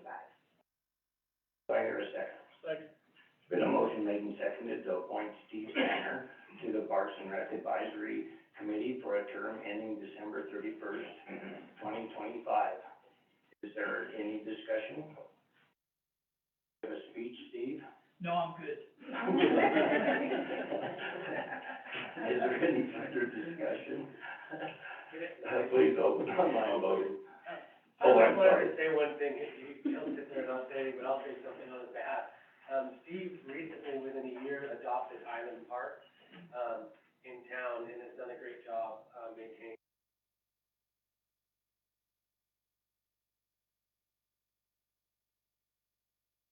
All right, thank you.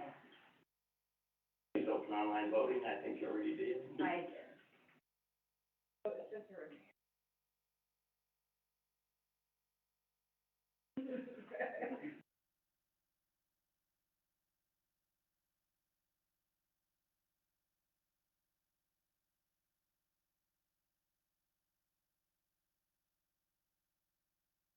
Member Durr. Eisenberg. I voted yea, it shows.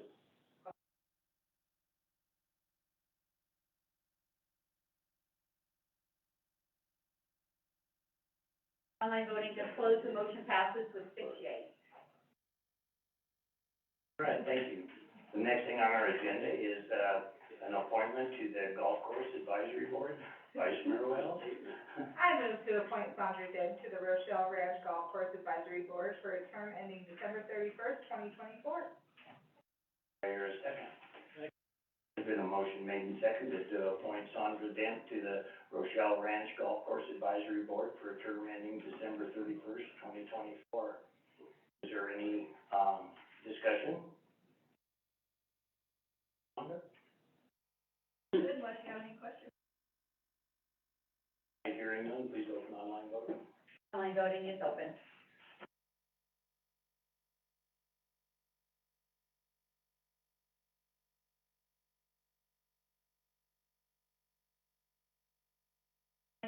Online voting has closed, the motion passes with 6.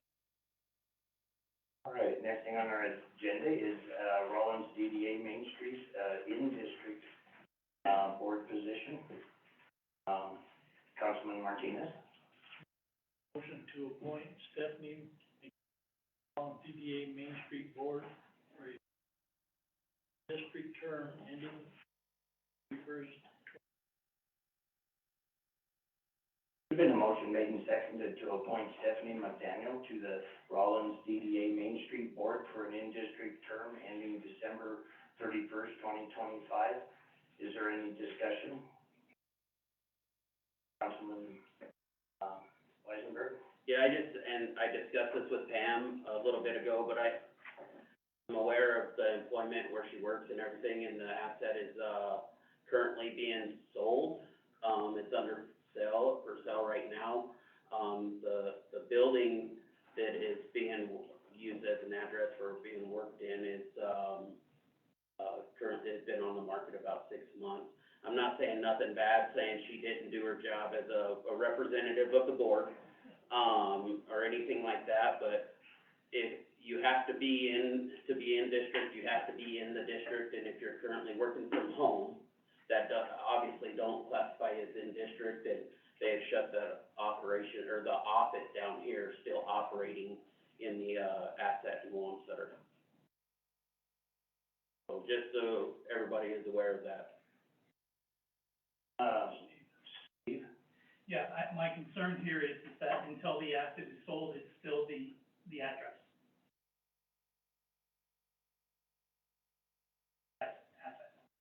And It has you not are, been sold. you are the chairman of that board, correct?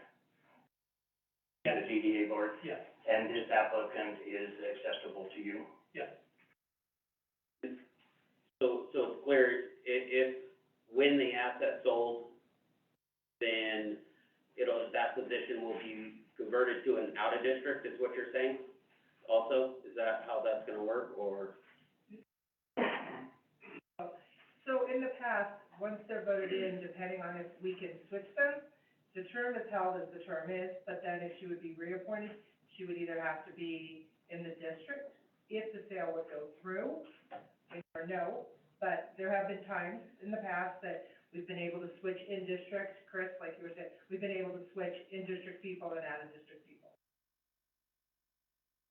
For as long as we have a majority of the board members in the state statute.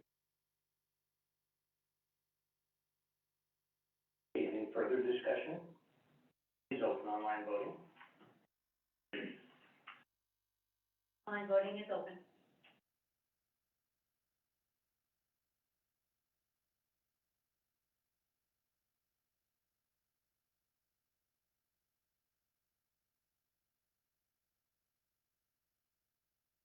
Online voting has closed. The motion passes with 5 yeas and 1 nay.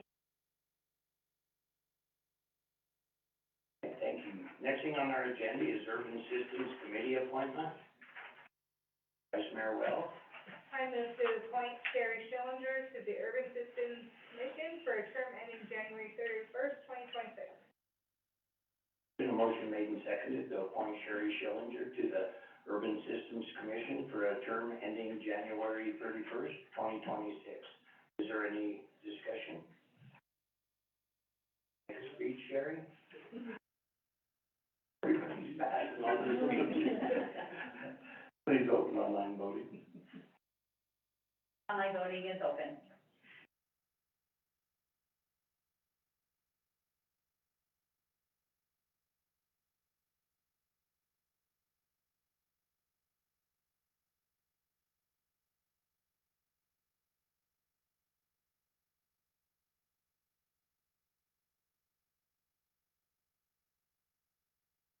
Yes. I don't know what's going on here. Online voting has closed. The motion passes with 6 yeas. Thank you, and thank you all for applying for these boards. That's what makes, you signed up for a lot of free work, and I appreciate it. And, we do appreciate your passion in making our town better, so thank you very much. The next thing on our agenda is the fire civil service rule.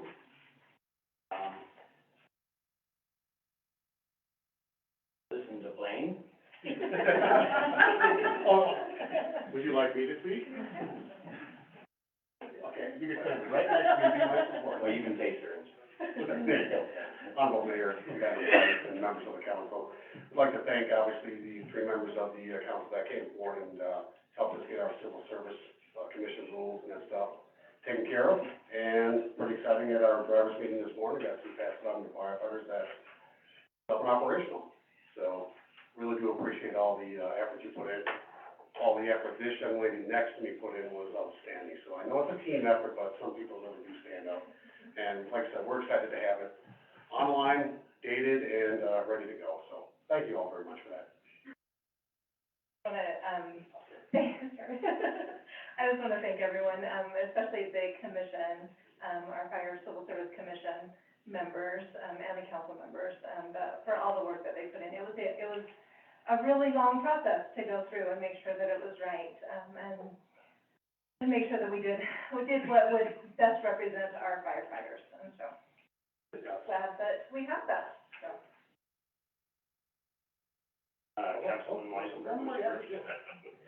And you. I was just gonna say, I sat on that, along with, Councilman Gardner and Councilwoman Smith, and it was all, a good deal. There's some changes, they provided a packet here we could look at, and it's best interest of the city, what we had seen. It's all wrote with legal, in mind on it too, so I think, it was, changes needed to be made, that was made, and I think we're in good hands. Martinez. First of all, I want to thank you for doing the work. Election is more of a procedural thing. Experience, usually when we do this, those, the committee accepted the changes. Go over that we should have done. And that was actually the way it was done in the past, but in, consultation with Brad Cave, the attorney, he read the state statute, and I can't remember right offhand, but I can provide that for you. But it actually says that it is approved, by 3 members of the council and 3 members of the commission. It is approved by, and then, it's enacted by the commission. Does that make sense? But I can provide that state statute for you, but yeah. They would bring them to us, and it would be a recommendation to the council, and then we would vote on the change. Yeah, and that's how it was done in the past, but we've discovered that we We have an updated policy, don't we? learned what we needed to do. That works for me. Yep. That works for me.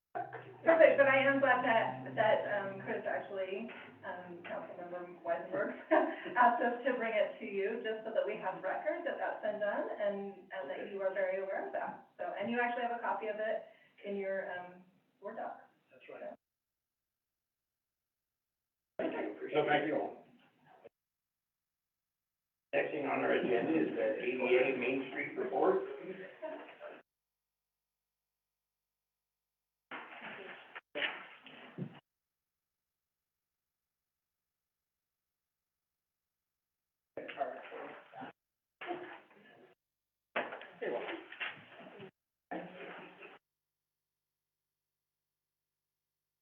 Honorable Mayor and Council, good evening. I was hoping it was April Fool's, we could do some funding. Okay, so the last couple days, we've been spending time with an amazing consultant, Jen Ford, on Frederick Mountain Group, FMG, and we had 9 Rollins businesses in the Innovation Center, and she really kind of focused a lot of them in on the why, the how, and the what. The analogy that's going on, there's a TED Talk on it and everything, so that's kind of why I put my information together to follow along how businesses run smartly and productively and have good return on investment. So one little note on that training we just finished up is we had the 9 businesses, 6 were out of district, so they actually was sponsored by the Innovation Center, RTEC, and 3 were downtown. So kind of we're tracking those numbers. So the why. So why do we have a downtown development authority? Why do we have a Main Street? Why do we even care? And the why is downtown is for everyone. And I'm not going to read this 100%, but you know, it's the heart of our community. It's heritage, it's history, and every business in the downtown is family owned or the buildings are owned. And that's, you know, it belongs to all of us. And then the other thing is, a downtown, when people come into our community or they're looking to move here, your downtown actually signifies a viable barometer of how well the city's doing. Is the pride, and then another thing is potential branding and identity. So that's our why. That's why every morning I get up to say, it's my home, it's your downtown. So then how do we do our job? And this is some basic stuff, but I think it's a good reminder, and it was a great reminder for Sandra and I, because we kept changing things up today, and we were trying to get this done in time, is how we actually are creative, how we are productive, how our volunteers work off it. And we just don't wing it, sometimes we do wing it, but through best practices and methodology. And that is through the DDA ordinance and state statute. We follow the four-point approach on the back, for a reminder for all of you guys, with the chosen transformation strategies in the downtown. And that is family-friendly and dining and entertainment. And those were chosen by local data and community input. We just didn't decide a bunch of us sitting around the table. Those were data-driven with input from the community about, actually, Myra helped us when we did our first transformation strategy, and then a year and a half ago, we brought National Main Street back in, and they checked to see if we were still on track. Also, the reason how we do our job every day is through the best practices and methodology of the city council, you guys, the city strategic plan, the master and economic development plans, grant opportunities, training, going to training like we just had the last 2 days, and educating, and continue to educate on what we do. And the last thing is, and this is where the list could have gone forever, but we stopped at 10, and we changed those 10 a lot this afternoon, is what we do. Bottom line is, we protect and increase existing tax base, and that's our property taxes and our sales tax. Two good examples, the facade project, sales tax revenue, by having Summerfest, bringing into the cash registers, having trainings like today to help the businesses increase sales. Business Innovation Center, we're gonna have a whole next month all about all the new services that are gonna be happening. RTech, now the Business Innovation Center. But on top of that, we manage a building and we have tenants. So there's that time to do our job to make downtown for everyone. We develop properties, we set the stage for businesses and tourism. That is like whether it's flowers or splash pads or stuff like that. We set the stage for increased business and tourism. We do events, we recruit businesses, resource and tools. People come in and say, I have an old building, I need to fix my windows. We actually find that for them. Assist in funding options. I can tell you when PPE or the Wyoming Business Council came out during COVID, we sat with not just downtown businesses, we sat with people writing grants to save their businesses during that time. And of course, we collaborate with city, county, and other agencies and organizations. And lastly, which we've always done, I can tell you that the DDA office during the critical water event, we spent over 100 hours, and it wasn't even thought twice. I called Sandra, she said, what do we do? I said, I'm going to C4 and you're gonna do this. We contribute to city projects, city events, anything, and so it's not even a brainer. We're a municipal authority, we're a quasi-government authority of the city of Rollins, and that's what we do. We contribute to anything or everything that you guys need. So any questions? This is a really good basic. I'm gonna give it to Callie. We're gonna put it on our website tomorrow about, did you know? Because a lot of people are still continuing educating why we're here and what we do. And of course, I stuck our mission and vision on the back. Which is good stuff. Thank you. Thank you.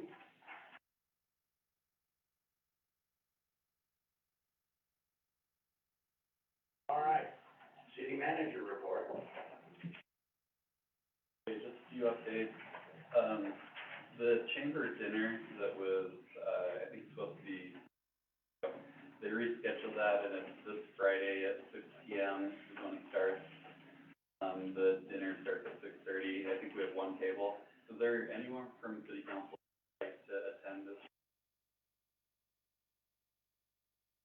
I would like to go. Spouses? I'd like to take mine. Spouses.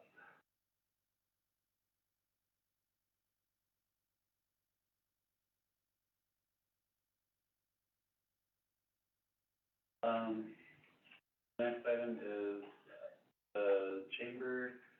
They canceled their event that is the cow flop, and they do some music and whatnot on the evening of August 12th.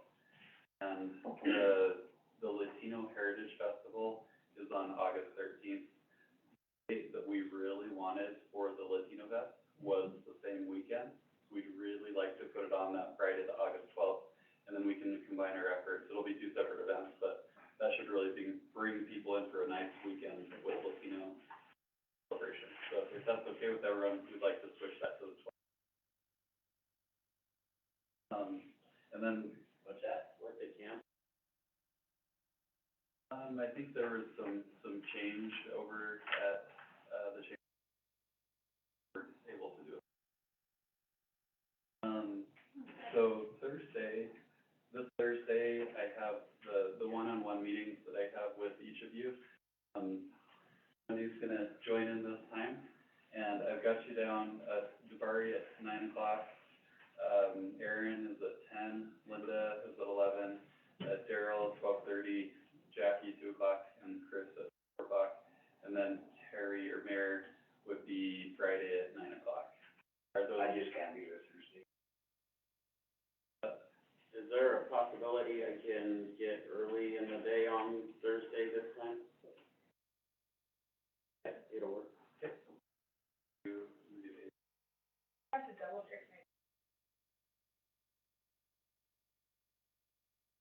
And then the last item I have is, Myra made these very pretty looking, reported concern cards. And then on the back side of them, you should have your information, your email address and phone number. So dual use there, you can hand it to a resident if they have a concern. I think that this is really helpful if we can all try and utilize this. So if someone has a concern, you give it to them, they'll go online and they'll be directed to fill out which department it relates to and, to explain what the issue is. And then it'll go to that department head, and it will also go to me just for awareness. And then, the other benefit of that is that we will be able to kind of track the types of issues that are reoccurring. And if we see that, we're constantly getting a similar issue, that's good data, to be able to address some issues. So hopefully, this is helpful to everyone. Please feel free to use it. I think you all got a pretty decent stack. So, any more, just let us know.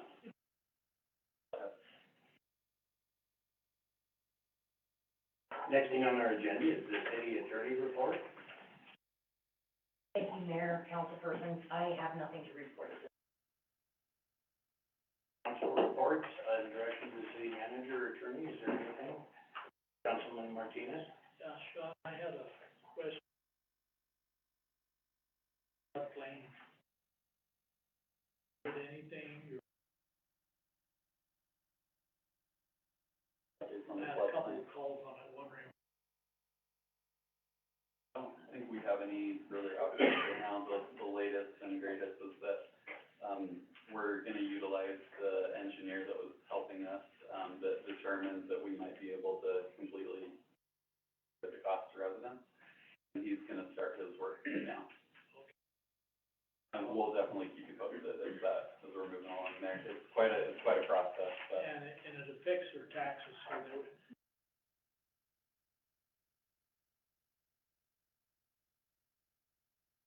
That was just a smooth. I'm really happy that there's a possibility that we could completely, issue. Crossing our fingers. Sounds good. Eisenberg, you got something? I'm glad DDA's here too, because they could probably answer this also. I've been asked by a few people about the fountain from Depot Park, where's that at? And then the bricks that, have people's names, were supposed to be placed back around the clock, and they're not there, so people are asking about this, so.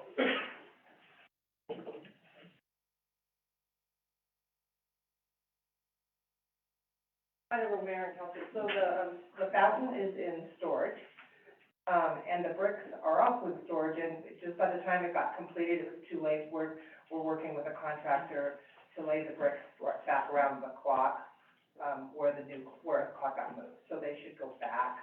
We're only reinstalling the bricks that actually have people's names on it. Yeah, so that's on our plan to get done as soon as the warmer weather. So as soon as the spring comes. Yeah. Okay. It's on our list, absolutely. Thank you. Anything else? All right, we will go into, discussion of the deputy emergency manager position.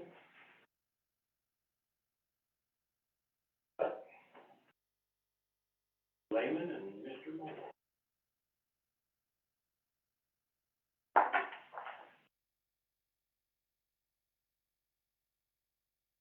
I approach the bench. If I'm nice. You're always nice. I am. Yes, sir. There you go.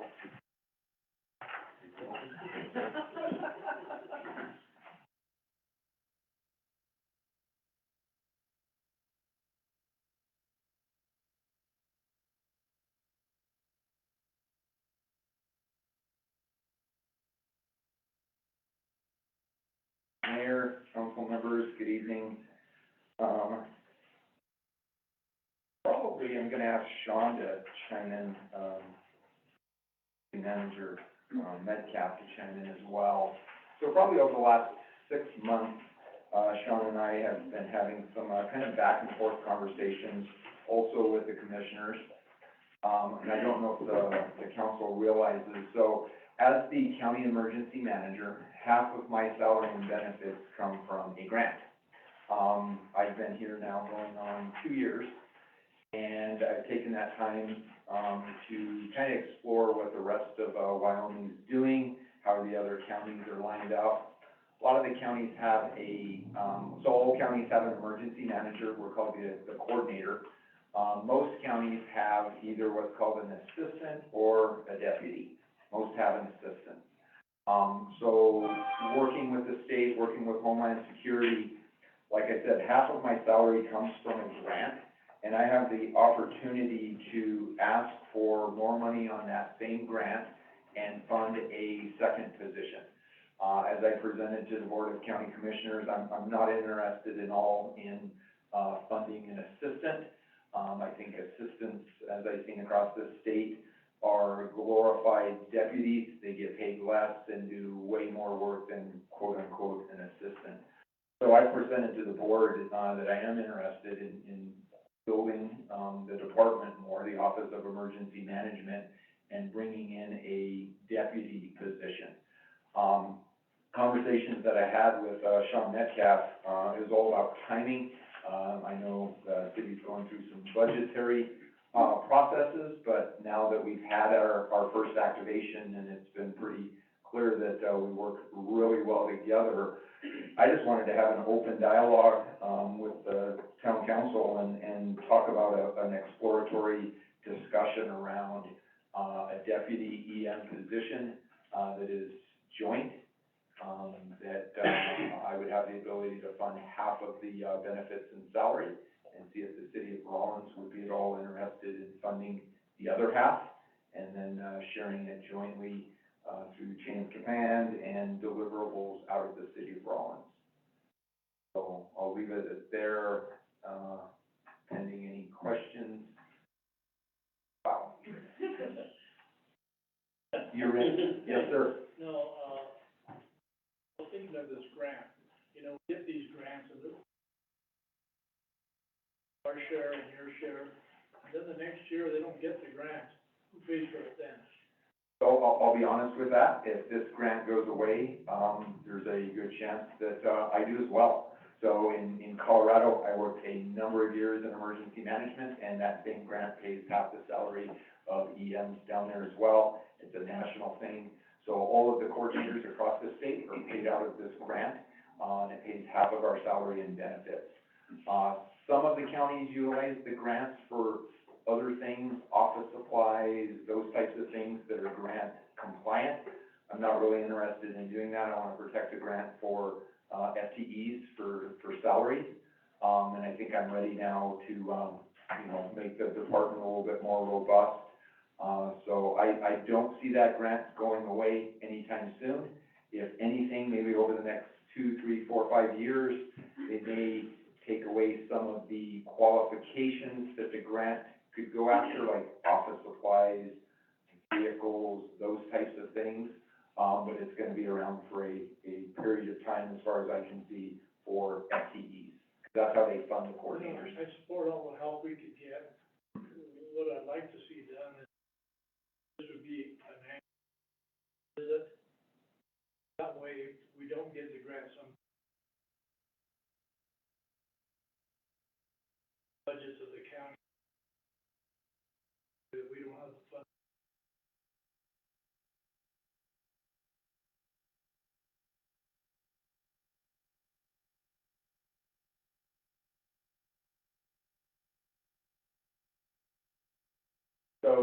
the grant, it's a little complicated, it's in 3-year cycles, but honestly, the way all counties do it, the way that we do it here, every year about this time is the NOFO, the Notice of Funding Opportunity, and within the next month, I'll be putting in for that grant for half of my salary and benefits. At that same time, I have the opportunity to put in for this, quote unquote, this deputy position, and I can, put in for that amount. We would find out, if we are successful sometime September, October. So I guess what I'm asking the board, and, you know, Mr. Metcalf can chime in as well, we really have about 3 weeks to determine if this is a partnership that we want to look at, soon, because the Notice of Funding Opportunity, I have about 3 weeks to put in for half of the salary and I benefits. don't have any problem looking into it. Okay? I'm very supportive of it. All I'm saying is that a lot of times that, do this, we end up carrying it on for years and years because we started it with a grant. So if this grant's a 3-year program, go for it. And years from now, you can address the council. I won't be here, but you address the council again.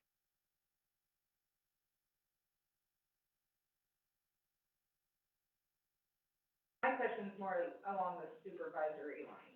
How would that look? And I know obviously there'd be like some kind of MOU. This is where I can ask Commissioner Moore to check in. The intent of tonight was just to start these conversations, so there isn't anything concrete in place. I believe the Board of County Commissioners, believes strongly that there should be a chain of command up to the county EM, which I support. But I believe strongly in that, the biggest municipality within Carbon County is the city of Rollins. And, the vision that I have for this deputy, EM is there's a term called POETE, P-O-E-T-E, planning, organizing, equipping, training, and exercising. Most emergency managers come into this career through one of those doors. I came in through training and exercises. That's what got me excited years ago. What I would see as a deputy EM position would be somebody that has good planning, skills, documentation. Our after-action report, Chief Schumacher said it very pointed at our after-action report. There's a lot of plans that we need to do. EAPs, EOPs, comprehensive emergency management plans. I would like my deputy EM position to be that strong planning individual, because any plan that we would develop for the city of Rollins, with a couple little twists, could be utilized for town of Saratoga, town of Hanna, town of Medicine Bow, and there's a lot of plans and documentations, EOPs, EAPs, SOPs that we need to do. So my thought was, is if we partnered, and the city of Rollins was willing to fund half, I would be willing through the county to fund the other half, and the chain of command would be, just in discussion deliverables from Sean Metcalf. I would expect this individual, just kind of brainstorming to attend all city council meetings, here in the city of Rollins, meet with the city manager weekly, bi-monthly, whatever, Sean feels, have deliverables. And then if we had an event out in the county, certainly we would work together. So I don't know if that addressed. Would they be a county employee? So, So would they follow the county's HR processes versus, what if you don't hire the best person, right? What if they mess up and you have to let them go and you don't follow the same processes we would? What does that look like? Who's liable? Those are my only concerns, and obviously have attorneys involved and HR involved to have those discussions. yeah, and I think that's some of the conversation that we need to dialogue. So as far as the timing, and I'll ask Commissioner Moore to chime in, as far as the timing, we would really only have about 3 weeks to determine a salary range, because then I go after that grant in about 3 weeks' time is when the deadline is up. And then we would find out sometime this fall, and I believe without question, whatever we put in, we're gonna get that. But we would have time between now and September and October to really define MOUs, job descriptions. My recommendation is that we ultimately would do a national search. I think there's incredible candidates out there, that would jump at the chance of help building a program that we've started here in Carbon County.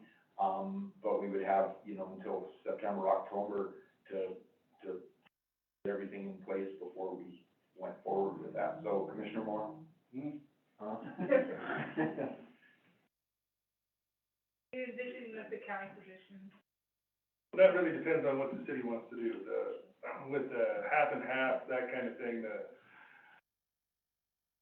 those things, as you said, would be spelled out in an MOU, so if you say, well, geez, I don't know if we want the HR headache, or we really do, so that's 51-49, or however we come up with that kind of stuff, but, you know, that's the argument for the position later.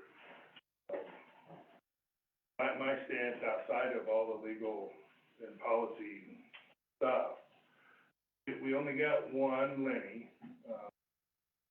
and looking at the activation at the C4, you don't know what you don't know, but if we went to a 24/7 activation, we didn't have anybody to back him up, or the other people in the center, or that kind of thing. So, you know, on a blue sky day, it's gonna give both those individuals a chance for coverage for the entire county and the city of Rollins in particular.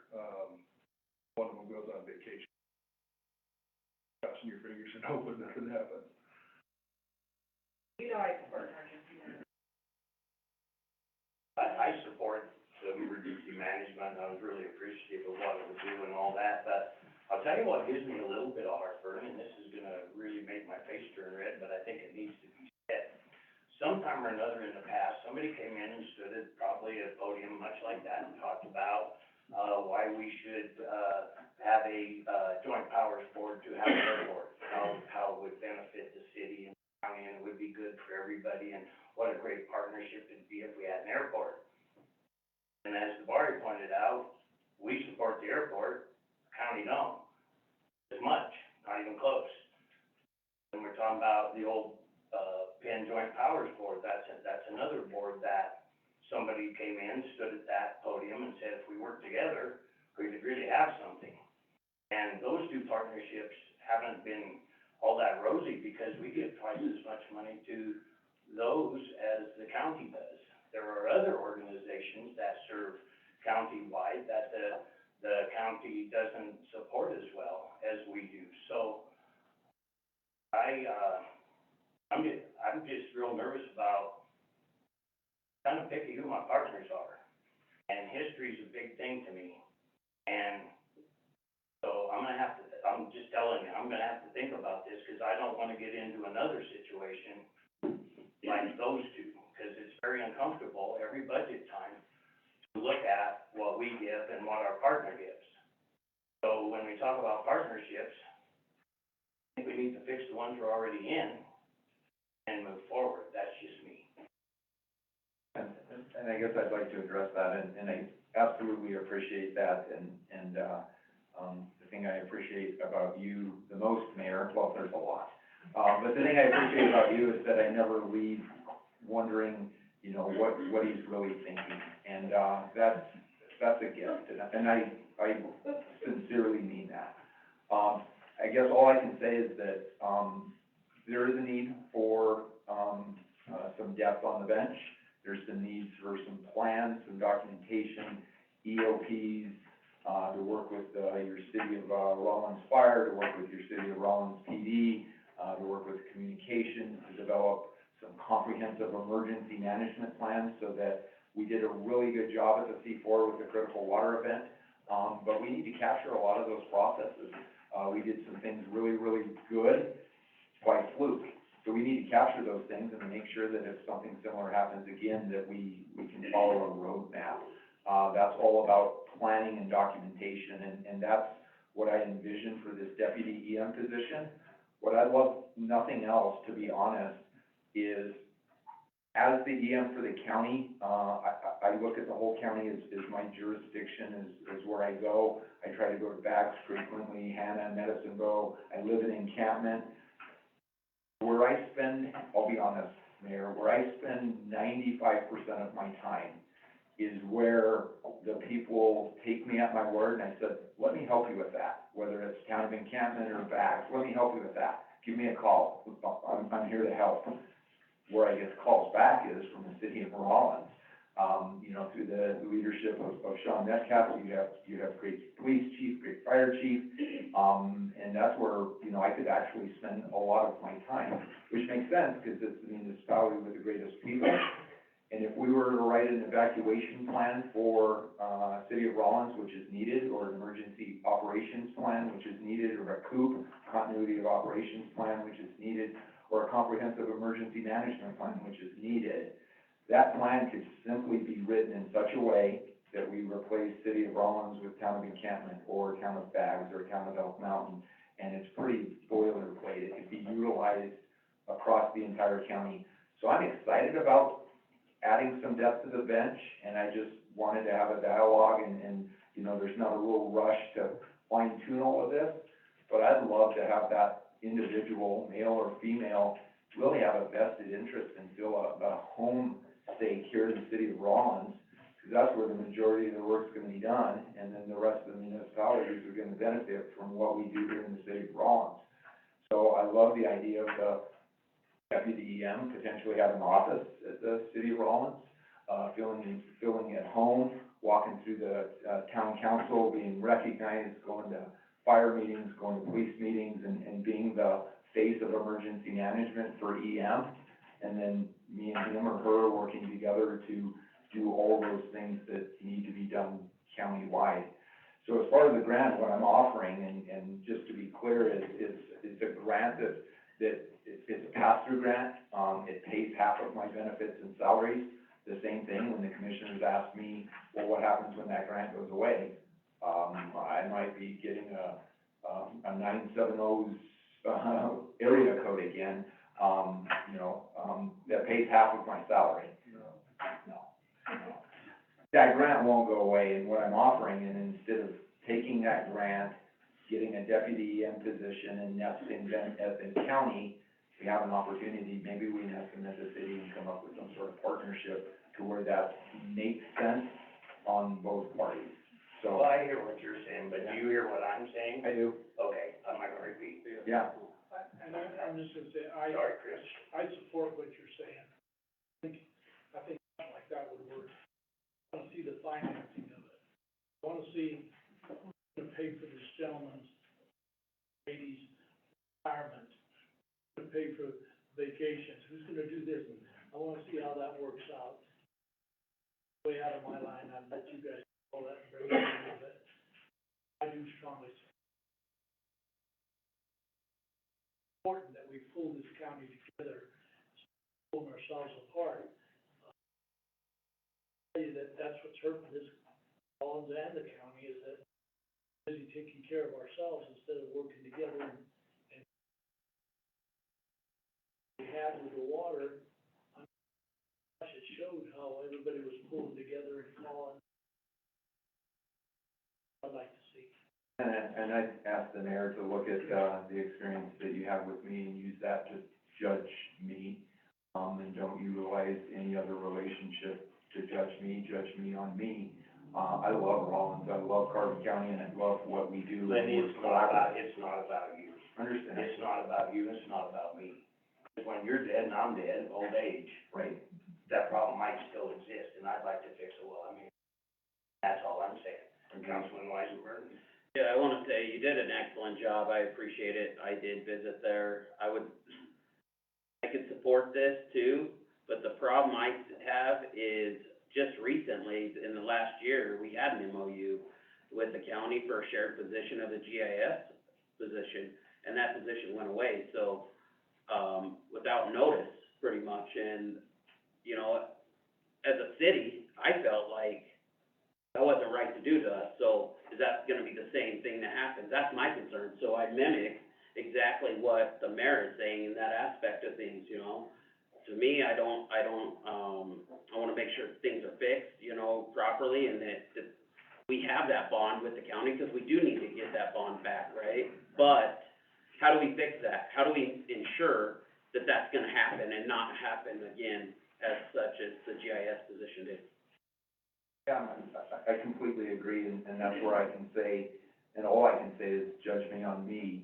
When I heard of that situation, and just speaking candidly, it bothered me as well. And I'm apologetic that happened, and I'm a part of the county that happened. All I can say is that, I think I proved myself differently. I am different. I mean, just look at me. I'm a little bit different. But all I can say is I think we have an opportunity here. We're not racing. There's not a real time-sensitive thing other than, within the next 3 weeks, I have to put a salary range down, if we're gonna potentially go for that. So is there No, anything? I would agree, Lenny, that you are you, right? There's nothing against you. It's the bond that we lost with the other entities, right? That we're having problems with right now. Right. And it's nothing against you, so don't take anything personal. I would love to have this come back and have us be able to function together, but it's something that we obviously need to sit with some commissioners and say, hey, what's going on here? You know, Thank you for that. So a couple of thoughts. If the council's, I would love, just for the opportunity, I think, to do some collaboration. Like, I think with maybe some collaboration time, we might be able to fix some pretty simple issues. I don't know. And then another, comment, having been in charge of, my last job of a safety committee for a college for 5 years, there are some things that I think the city could benefit from having this person. For example, we don't have emergency procedures on our walls. We should have a bunch of them. We should have a book put together. I could see someone putting this together and making our city safer. I think there are some things that we could do that would be beneficial here. And then, my last question for you all is, so since the grant is 50, like 25%, That came up very well, Chris. So it's just I think- exploratory piece, yeah. be like a no-brainer for the city. That's my opinion. Man. yes, absolutely. Just like, I learn every time I talk to you, and I can't stand this close to Darrell without appreciating that masterpiece of a beard. Oh, I had to get that off my chest, I could never do it. But you're absolutely right, Terry, and the concerns are real, you know, and we're only as good as the people we elect, the volunteers that we have, the workers in the trenches, that's all we have, and I'm hoping, you know, as long as I'm in office, I'm hoping to build systems so we can't completely people-proof things, but we can do a better job down the road, especially when we get along and work together. And this is just one more of many probably opportunities that we're going to get to do these types of things. And I thank you for the opportunity to hear all of these things, especially in the wake of this, with the water incident, the C4, the shop, you know, above the shop kind of thing, kind of fell together and did that kind of stuff. And we'd like to just expand and make sure, for me personally, and I know this is at the heart of everything you guys do too, but the health and safety of the public and our employees. And this is near and dear to me. I've been beating this drum at the school district for more than 15 years, to get them on board, and now we're supposed to reinvigorate some of our training, our manuals, our stuff to do that thing. We started down that road right before COVID hit, and that was the end. And then we had an emergency manual that sat in a box. And now that we've seen the system work, you know, it's an opportune time to move on preparedness. And this is just one of many pieces, among other collaborations we have. Well, I don't wanna sound ungrateful for what the county did, because it was amazing, it really was, and the C4 worked very well, I have no problem with that, it's just that, you're asking us to enter into a partnership, and, we don't have a real good track record. I'd like, if we can fix some of them other things, I would readdress this. might readdress it anyway, but it's not up to me. But you might change my mind by having some of the other things happen that should be happening. There's no reason that we should have to support countywide projects just because we're Rollins. And we are. And we could sure use a hand in some of those. We got the list. I'm just telling you, I'm not interested, I am personally not interested in entering into another agreement, when the ones we have don't work. Right. That's just how I am. And I complete, point well taken, Mr. Mayor, and I'm not offering this as a counter, but I'm happy to work until I do. Me too. Last thing that I'll say is I want to reference this handout. So my next big, focal point is this, senior official workshops for all hazards. What I'd like to do is encourage the board and all, department heads, police, fire, to attend this, it's a 6-hour training. We're bringing 2 instructors up from Texas. We've got the, offer of the Town of Sinclair Recreational Hall. It's on July 20th. The reason for July 20th is that's the date of COG. So we'll hold a COG right afterwards. And the hope is if you can see, there's the course description. But if you look at some of the topics, reimbursement practices jump out, volunteer organizations jump out, crisis communications. It's really a training on exposing some gaps and vulnerabilities and processes that we need collaboratively across the county. And 2 things that I've asked the TEAC instructors to do that I really had to go to bat for. Number 1 is they usually offer this course to the state, and they hold it in a county, but they open it up to the entire state. And I told TEAC I wasn't interested in that I work for Carbon County, and I want to offer this course strictly to Carbon County individuals. And then secondly is that they wouldn't, I guess that's the primary, that the focus is gonna be on Carbon County. Initially, they wanted 25 to 30, and, I've opened it up where we're gonna have 3 instructors, and I'm hoping to have a good showing of 50 to 60. I love all the mayors across Carbon County. I love town council. I love, police chiefs, the fire chiefs, the, sheriffs, the superintendents, the 3 the 3 airport directors, our hospital CEO, he's already committed to coming, and really that top level, senior officials to come and collaborate. We'll have a tabletop exercise, so more to come on that, but I just wanted to share that. So that is end of my report, pending any questions or anything further. Anybody else have any questions? Thank you. Thank you. Thank you, Mayor.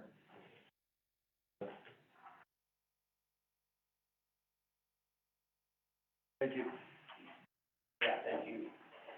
All right, next thing on our agenda is, the Rollins Financial Audit Update.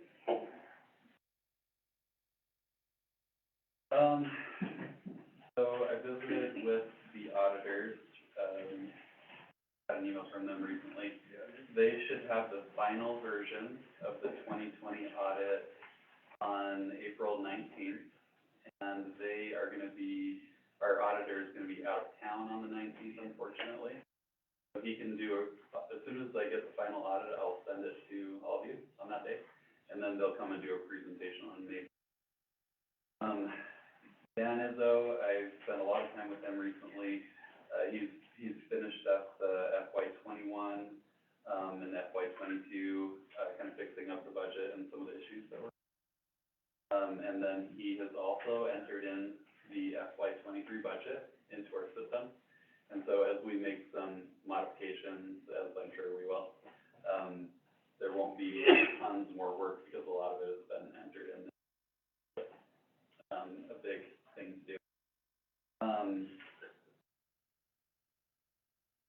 And at the next meeting that we have, I know we've got this whole week that we're talking about budget, but when we meet again and we start, and the council gets phones in there and starts to make some decisions, at that meeting meeting, I wanna give you the best, picture that I can on where our finances are with fund balances, but Dan Izzo is not comfortable with our fund balances and our enterprise funds, and which makes me not comfortable either. Our Not general. comfortable in that they're not accurate, or not comfortable that they're too low? We just don't know the fund balances That's our accurately. accurate, okay. Yeah.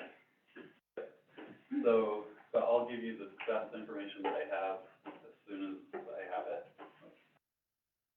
But that's all that I have on that item. Questions? All right, moving on. Next thing on our agenda is the Silver Sky email, protection service professional.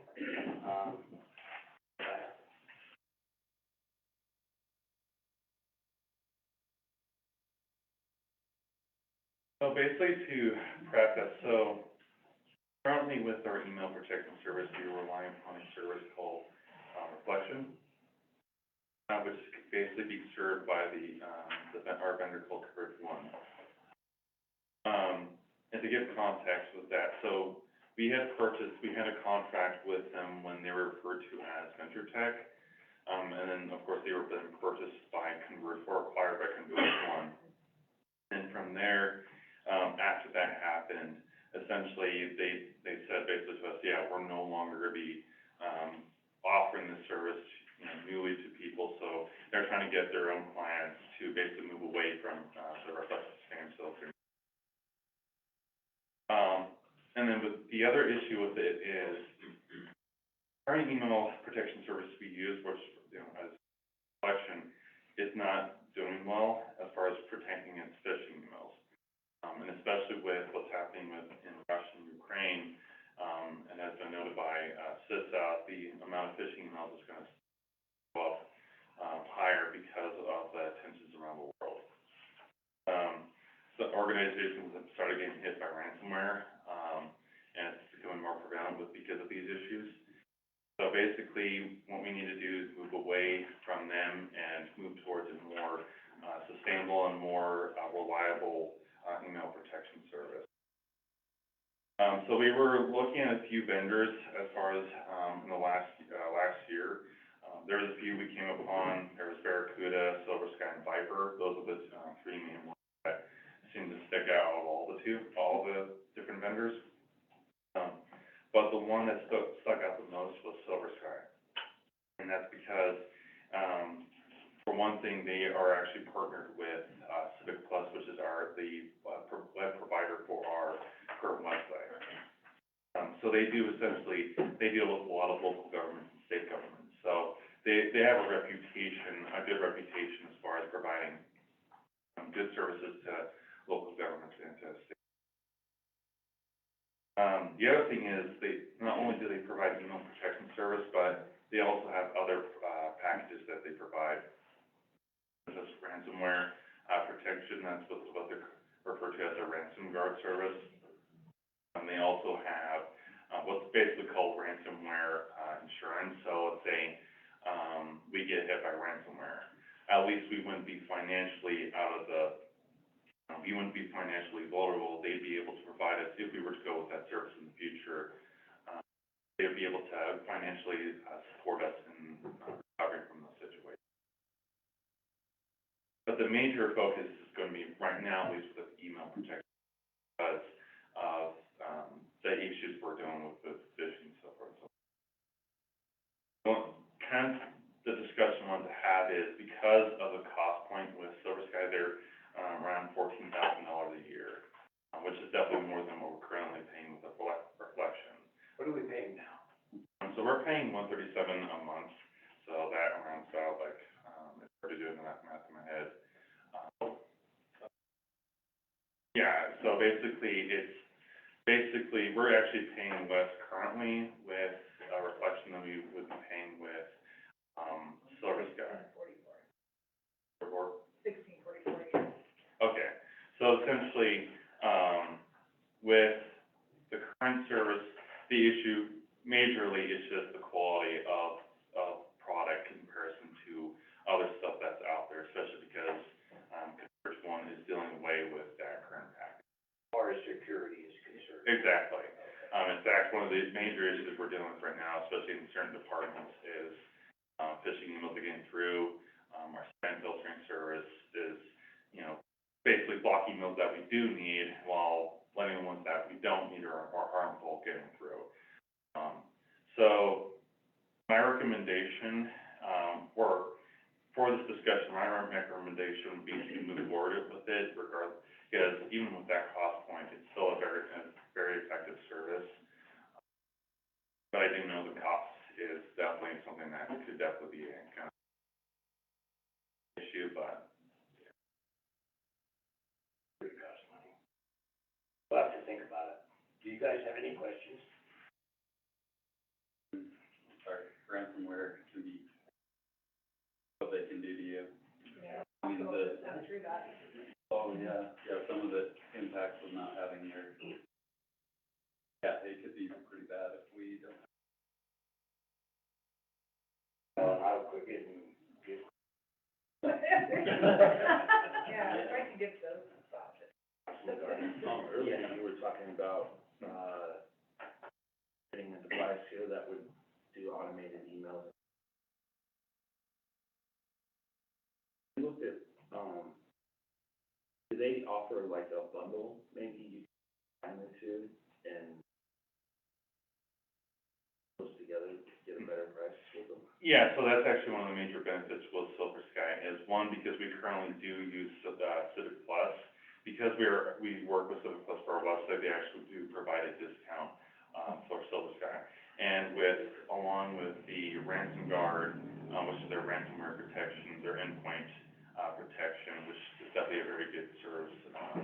And then along with all the other packages the products they do provide, if we got all of it, we'd definitely be getting a discount.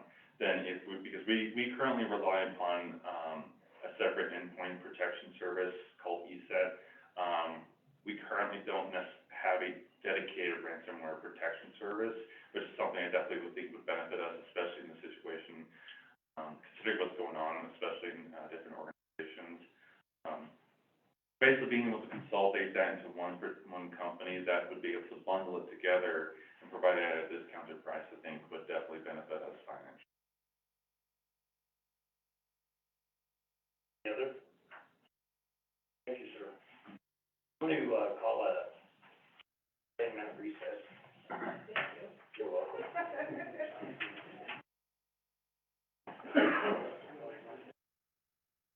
I understand.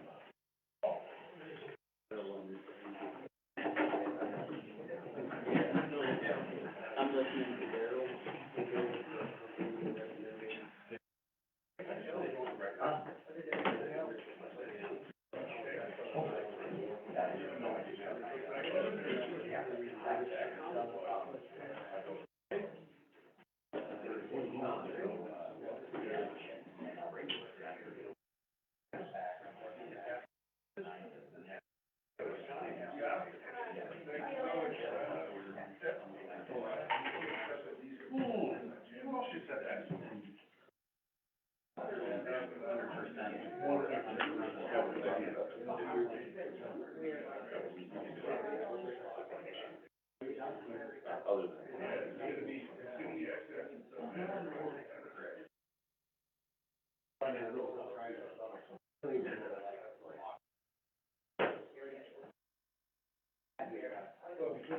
Hi, Chief.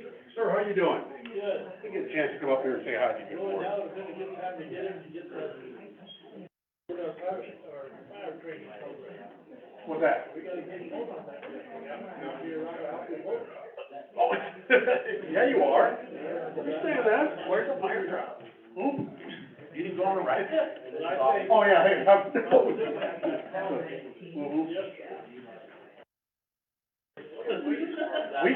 you know something? We have got different classes and courses coming in throughout the next 2 months, yeah. When we start doing this,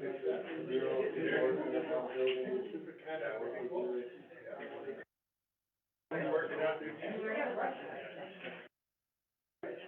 training. Evolutions and that kind of stuff? We end up all. Yeah, exactly, yeah. Gas and that. Right. That's all, to be honest with you, that's all coming up right now. We keep pretty much all of our, like, medical training, that's up to the winter time, and then springtime versus that, is when all the resolutions come up. You know, structural fire, search and rescue, all that kind of stuff, so, yeah.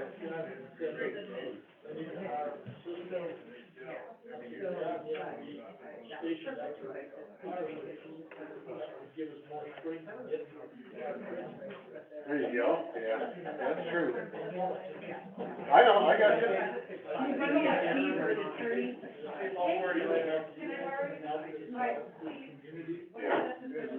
I know.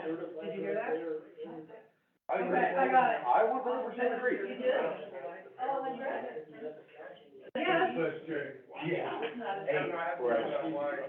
Well, because I'm writing a story about the Open up all these different classes, and you got I can't remember what anybody besides, us and, you know, one or two. And that's such a shame. I know. I'm hoping this officer one for pretty good. And a lot of people, they don't put it on very often, so I'm hoping to get a big discount for that one. But I'm like, you know, we're doing a red card course, well, the county or the city is actually doing 1-2 weeks beforehand. So it's like, okay. It would actually be, they would keep that. Yeah, there's an office, yeah, there's a mean. I think it's valid. Yeah. All right, anything.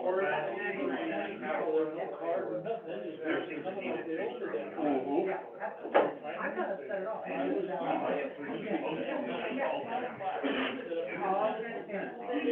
let me in. And they let me in. Right. They called me out for the. Oh, really? I don't really.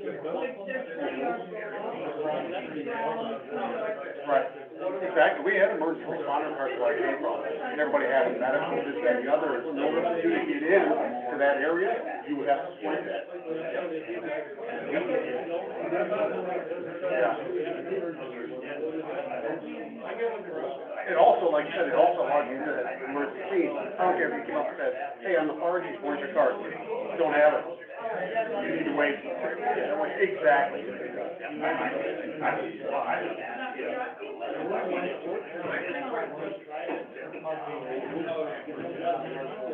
Oh, yeah. It did.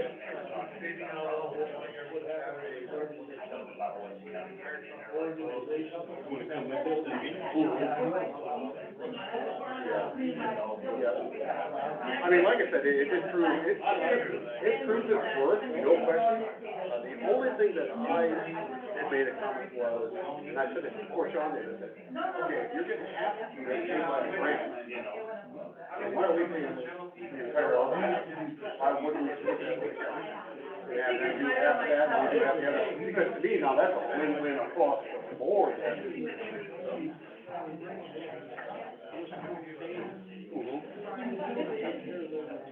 Exactly, no, and like you said, you want to see it structured out?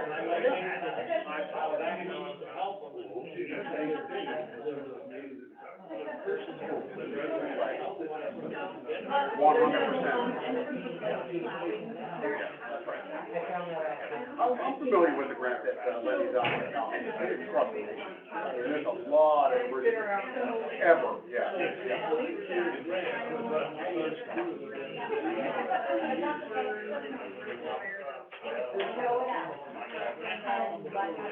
Right, I think he actually has to do it anyway, but I think it's under like a 3-year cycle where it's kind of hard to explain how they do it. But like I said, it's been around every year for the funding, yeah, that's correct, yeah, that's correct. Because ours is like that. Oh, you're right. Okay. Oh, okay, I didn't know that, yeah. We don't have which we gave, because we're in, the first want to do something.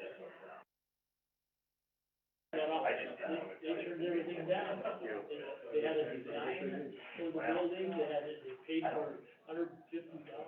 They paid for the roof, and they said, decided all of a sudden. We don't need it. I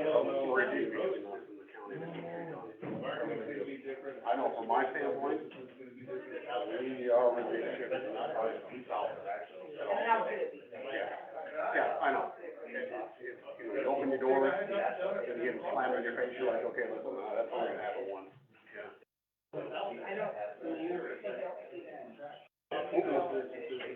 Exactly, I agree. It's not.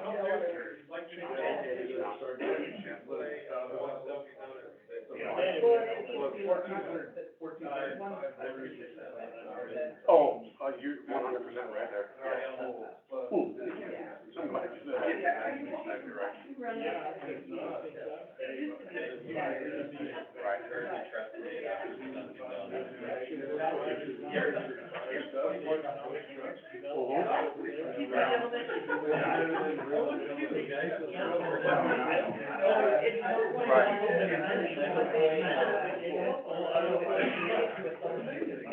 Okay, that's what I thought it was, but I couldn't do the tiger.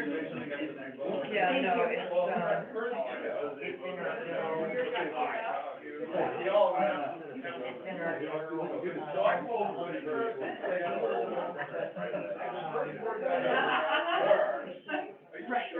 everything else. Monday, April 4th, or April 4th, Friday. Everybody knows that that's open. That's what But it was the right thing. If you would have come to that body, April day, discussion. I don't need to be here, you're gonna really meet. Nothing. Well, I was working, but. The group, apparently it's not. However, to get back to the date,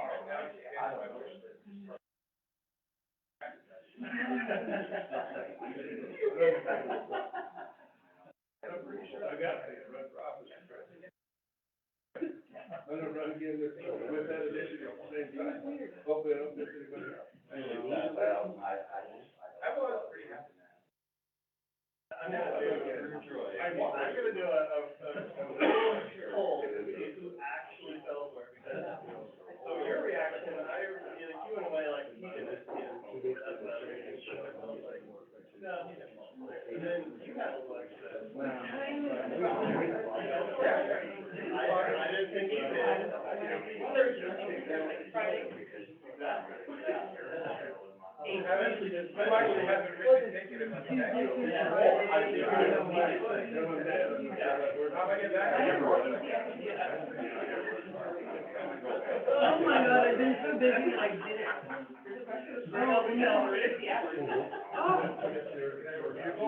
Why am I writing my own story? Yeah.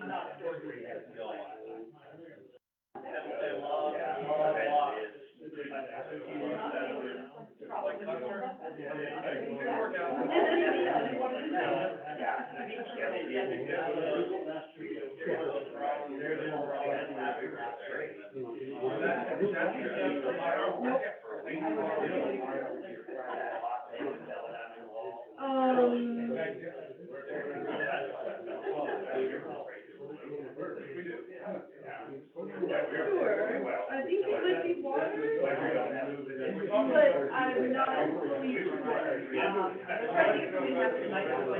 Yeah, I was too, like, kind of keeping an eye for that.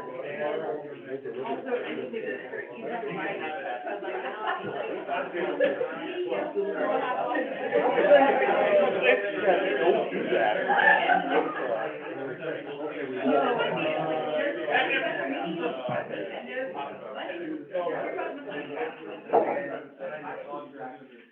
I think I've just finished this one.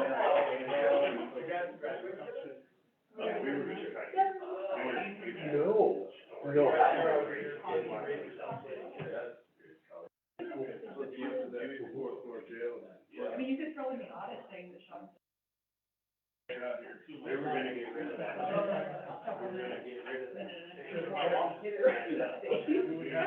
It's actualities for the package, so. Well, that's my here, it's not on the handbook. Yeah, you need a short one. It's usually like, city audit expected proceeding with. I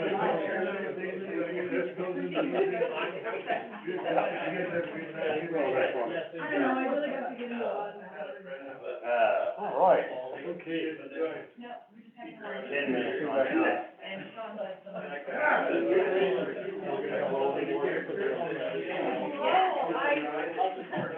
thought that, we need a time to talk to you for an interview.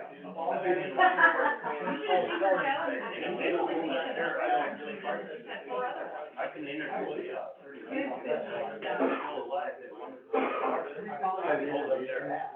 They're gone. Oh, yeah. Or that one. Mayor, council, and I guess roll call, I mean, roll call. You're about 3 years from Canada, Right. You know what, tomorrow, They don't want us to be white. what about? You really need that entrance section. Next time, Sean, next report. No,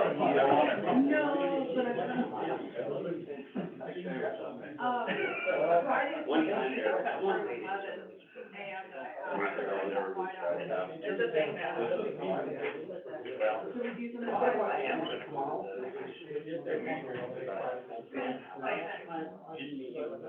No, you gave me an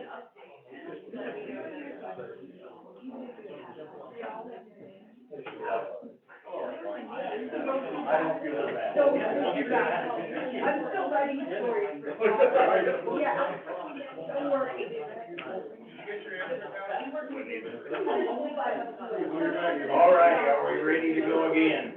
All right, call this meeting back to order, it is 9:11, and, the next thing on our agenda is, payroll.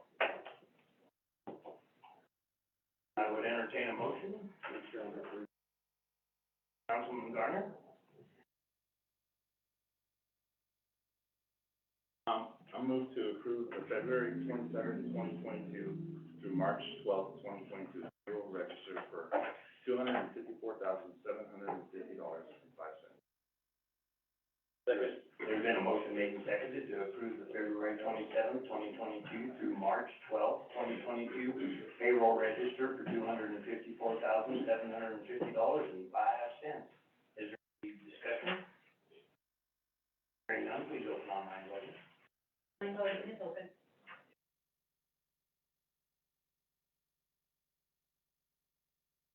Online voting has closed, the motion passes with. All right, thank you. Next thing on our agenda is accounts payable. Councilman Garner? I move to approve the accounts payable register for the period of March 8th to 2022 to March 24th, 2022 in the amount of $681,799.78. Second.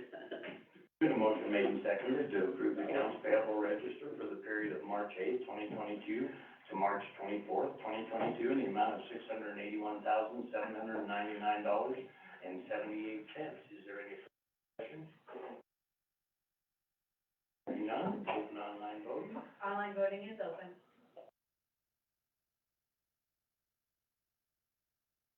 Online voting is closed, the motion passes with. All right, thank you. The next thing on our agenda is to, approve a community development pickup, truck bid board, Vice Mayor Wells. This is to award the community development pickup truck bid to Ken Gap Auto in the amount of $59,525 with no trade-in.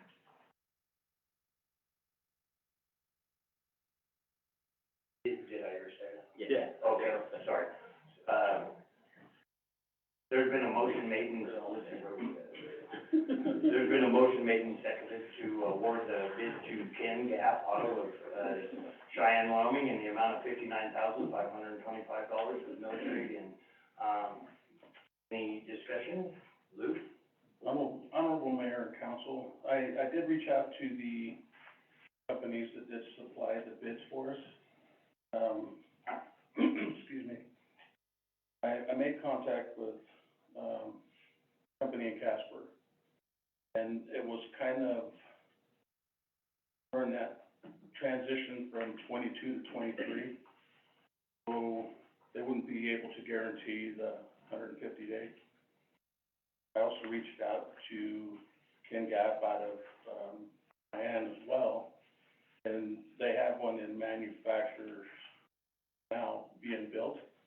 So all they asked is if we let them know that it's approved, then they will put sold on it. I did go to Laramie this weekend, to see what they had in their lot down there. It has nothing in the new section. So that was my goal, was to reach out to these companies to see if we could meet our deadline of 150 days. The only one that I got was Ken Gaff out of Cheyenne. Do you think they can have it in 150? Yes. Councilman Weisenberg? I just, got a question, Lou, couple questions, I guess. There's, proposal for two different ones, right? A 3/4 ton and a 1/2 ton. What's the truck gonna be used for, and what is needed for the job it's used for? The community development truck, we're gonna use that truck to go, like today with the winds that we had, cardboard blowing all over the place. One on the south side was terrible. They were placed and had them, bungee tied so people could cardboard in, and once they left, the lids were blown off. So we have a trailer down at Verizon that we could pull with that truck as well. If this is, funded by the council, truck that we have currently now that I use, that would be transferred over to the fire chief. That one's set up for building inspections. It's got the pack rat in the back, it's got a radio on it, so if it were to come up, then the building inspector could call the dispatch. Are you using this truck to pull like the roll-off style bins, or just a little single wheel axle? Single wheel, I know we have the 3/4 ton there now that uses our bins, so they got that hooked up for that, but in case we get called out, there's been instances where here at City Hall, when they're shredding the papers, going out through the back dock, it's almost impossible to get through that with the boxes and everything. So that's what we'd use that for as well. So a 1/2 ton is feasible, definitely. Yeah, 1/2 ton is feasible, but if you look at the bids, we did get a quote from Griner for a F-150 that they had on the lot that day. And it would be $58,315.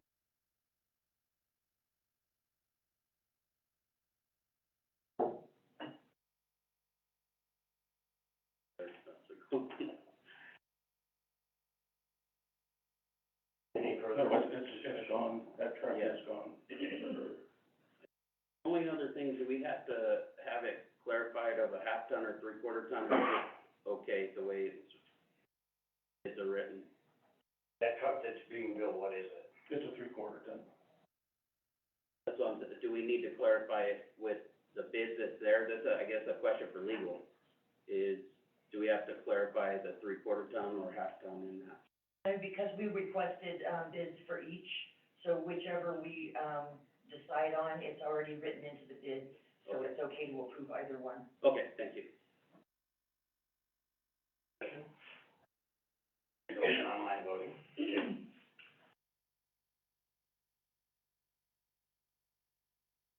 Online voting is open.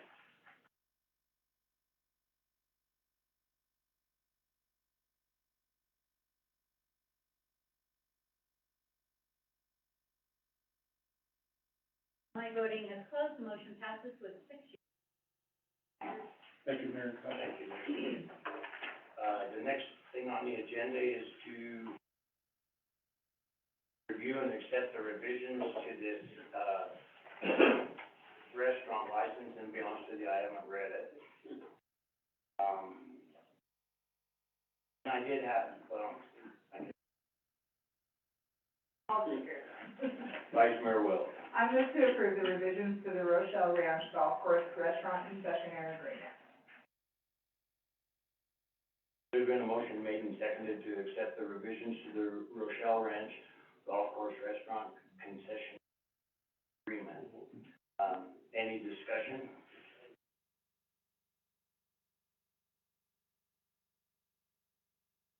I have not read it. Honorable Mayor and Council, I'd be happy to go through the, few changes that there are. It would not take that long, and, I'm sure you've read the agreement from before, so I'll only, let you know about any changes. I think they're highlighted in yellow. Yeah, they're highlighted in there. Okay, I want to I'll thank, catch up here in a second. Wendy for all of her work on this as well. And some of it is, you'll notice, kind of, repetitive in what we're wanting to change. But on page 1 of 20,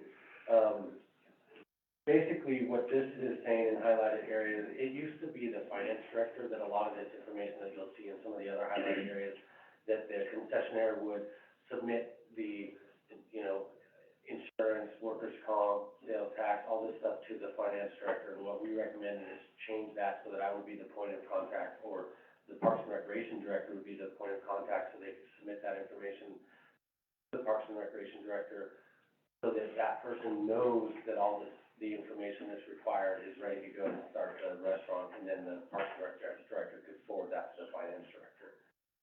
I did have one question about page 3 that's not highlighted, and I apologize, Wendy, if I didn't bring this up to you, but I believe council had mentioned this before, is that, going forward, the council, I believe, wished to hash out the rent portion of this agreement, rather than us getting an RFP, a submittal of business plan, and a proposal from a prospective concessionaire, and then staff working with that concessionaire to come up with rent and things like that, and presenting it to council. Rather, council would work with staff to say, this is what we'd like to see with rent, regardless of who the restaurant concessionaire is, and go forward from there. So currently, it has those dollar amounts not in there. My recommendation is that we would move forward with the same exact, rent offering that we did to the previous tenants, this current year. We really want to encourage, restaurants to come into the golf course and stay. So, and we think that would help, and that's what our intention was for the last agreement. Remind me what that was, so I can. So what we had, the council agreed to this last time was $100 a month for the first 4 months, which was due to be payable in a $400 check prior to opening, or actually, at the time the agreement was signed by council and the concessionaire. That would be $400 for the first 4 months. The next 6 months would be $700 per month. That gets us to 10 months, and then the final 2 months of the agreement would basically, it says here, the usage fee for these 2 remaining months shall be based upon concessionaire's financial statements as well as fair market value of the space. In order to determine fair market value, an in-depth analysis will be conducted by city staff. So what we felt is, okay, they've had 10 months to operate, let's look at their finances, let's look at what the fair market value of the restaurant itself, and come up with a reasonable amount going forward from that point. I would like to thank Nate, for his assistance on that portion of this agreement last time as well.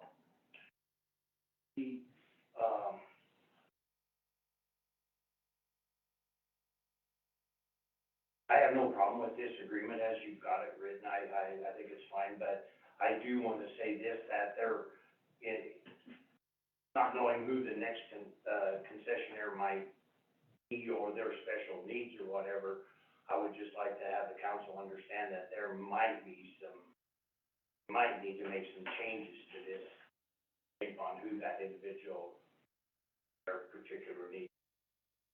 I have no problem with this as a starting point, but I don't know what the next person's gonna come, what their strong points or weak points, where we might need to change something to fit them. Right, I agree, we can do our due diligence and come up with the best we can come up with, but there's still some, negotiating that might occur with a prospective restaurant, and it has to do with the hours of operation. operation and all kinds of other things, so that's. Councilman Weisenberg? I would agree to that too, with hours of operation and stuff. I think, one of the biggest things that we had trouble with was, the amount that was gonna be paid with rent. Nothing bad against that. I understand and agree with, that proposal, to a point, but the thing that was, I guess, the rough situation that occurred was these individuals were offered this, and this wasn't put out to the public for knowing what the rent would be. And that's where I could see where if we have an agreement, we need to put it out, we need to decide, is that gonna be an acceptable amount? What we decide as a council to say, let's go, and then put it out for other individuals to come up and say, hey, I'd be interested, because we might have had 6 restaurant concessionaires come in asking for that and not one. That's where I see we need to figure out as a council for that quick. That's what Jason's saying. Vice Mayor Wells? I'd like to amend my motion to say, move to approve the revisions to Rochelle Ranch Golf Course Restaurant Concessionaire Agreement with the addition of, sorry, Lynn, $100 for 4 months, paid at, structure language, but paid at the time initially. When the agreement was executed, which was at the evening that the council approved it. And then $700 per month for the next 6 months.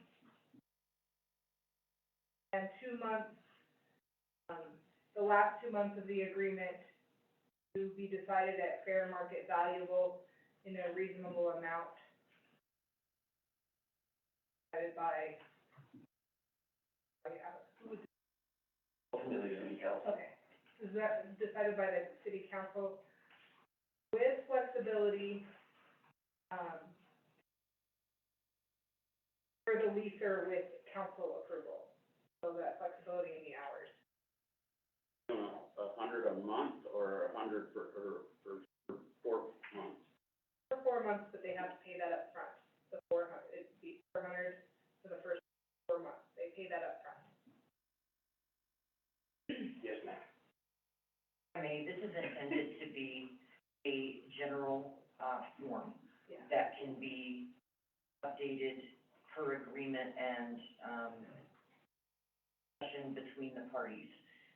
Not meant to be a, document. So I don't which need is- to put the flexibility part in? Correct, which basically means under the usage fee where all the blanks are, we can set that up to say, whatever is agreed upon, and we can, arrange it so that if or when we do have an agreement that we are, negotiating, it can be published, for one meeting prior, so that the public does have a chance what the specific.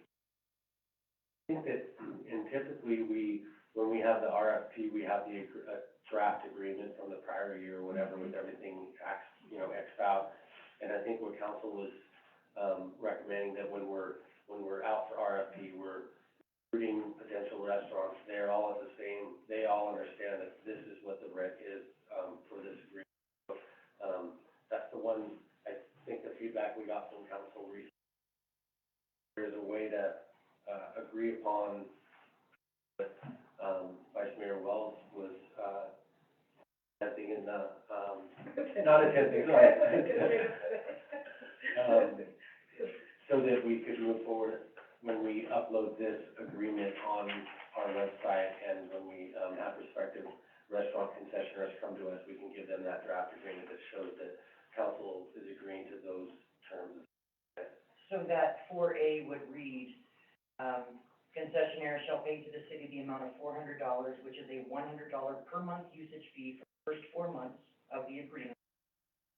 Then the last 2 months of the year will be renegotiated based on, financial review of Well, the the- prior month.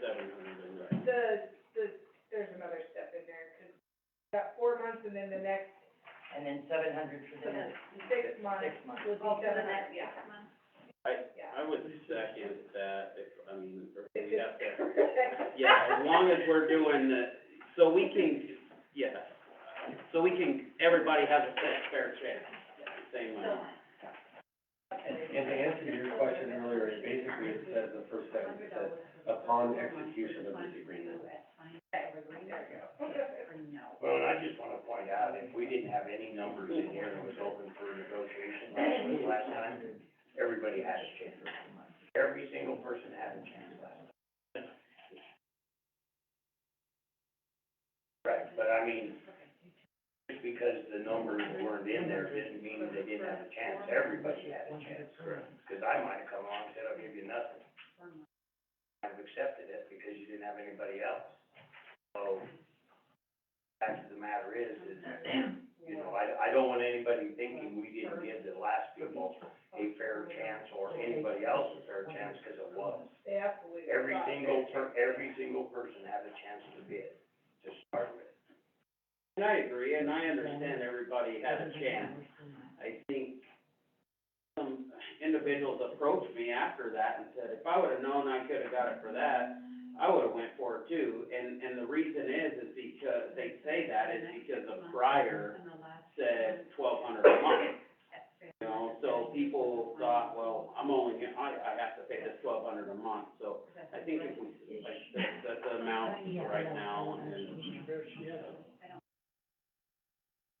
Yeah, and it was second. Yeah. It was the first, it was a first. Honorable Mayor, would you like me to quickly go through the other yellow highlighted section? Yeah, if you want to, I read them and I'm comfortable with them, but I don't know if everybody else has, but if you want to, that'd be great. Page 9 of 20, the concessionaire shall provide proof of sales tax registration prior to the opening of the city through the Director of Parks and Recreation. And again, this one is a little bit of clarification. It was clear in the other agreement, in my opinion.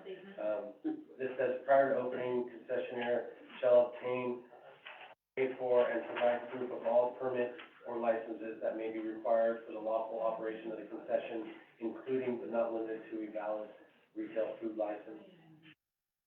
And page 11 of 20, again, more information that it's changing from finance director to the Parks and Recreation director to submit that information. That's what all those are. And then this is a new added clause that I like, I'll just read it.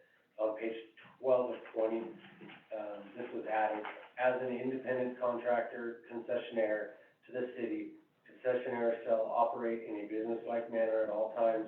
All communications, including but not limited to written, verbal, or electronic means to, through, or about the city, its agents, or employees shall be professional in keeping with the business.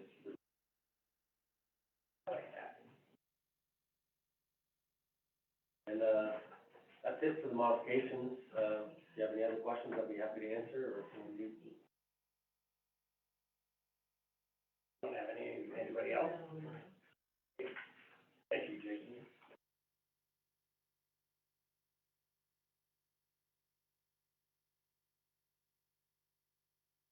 Whenever you guys are ready. We can. Thank you for helping. Thanks for attempting that. that's a heck of a. Very good job. So would you like me to read it? What?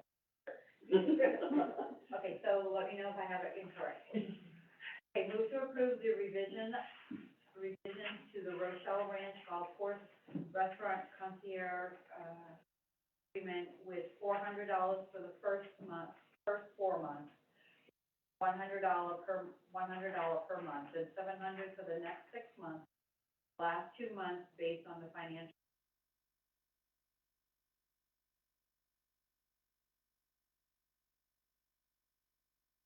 That's exactly what I said. Thank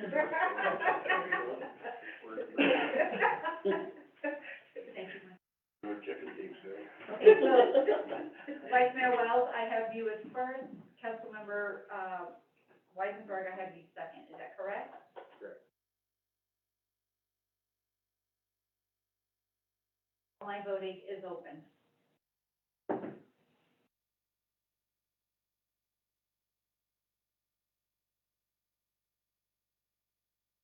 I hit something.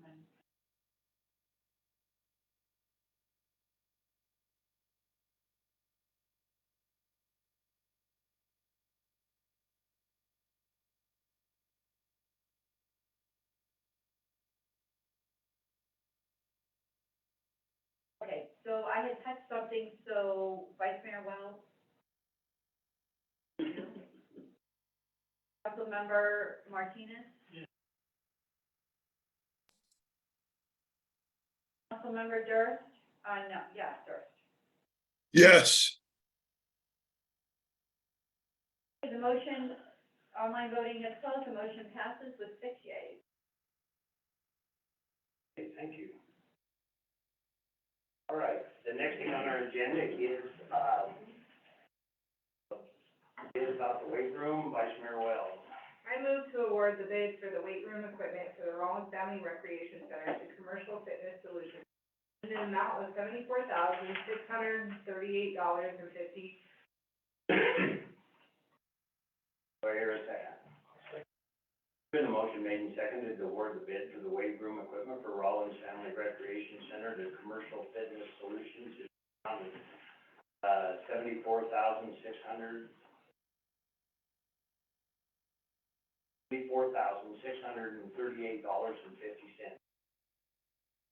Any other discussion? Councilman.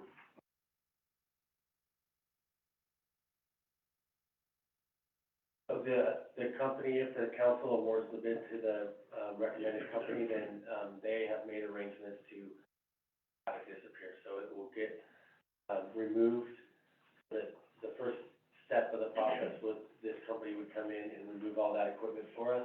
We would have to lift it or do anything, and then we could replace the carpet with the grant, the flooring with the grant we got from the rec board, and then we would install, or they would install the new equipment.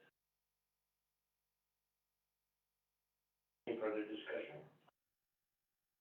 Open online voting.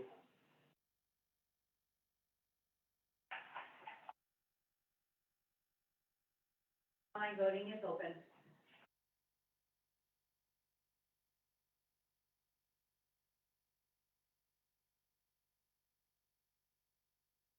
Online voting is closed, the motion passes with 6 yeas. Thank you.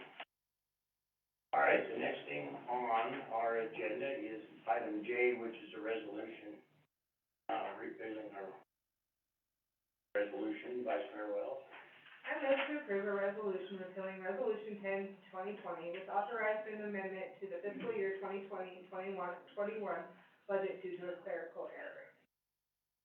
There's been a motion made and seconded to approve a resolution repealing Resolution 10/2020, which authorized an amendment to the fiscal year 2020-2021 budget due to a clerical error. Any discussion? Just real briefly. It looked like whenever that was created, it had the revenues and it didn't have the expenses on the other side. So you have to have them equal each other, and that's the problem for the auditors, so we have to fix it. Not a big deal. Further discussion? Please open online voting. Online voting is open.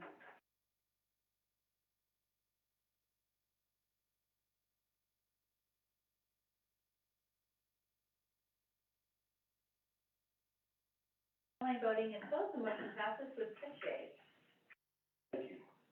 Next thing on our agenda is a resolution authorizing the amendment by Mayor Wells again. Move to approve a resolution to authorize the amendment of the fiscal year 2021 budget for the correct reappropriation of expenditures from the general and water funds as originally approved with clerical errors as Resolution 10/20.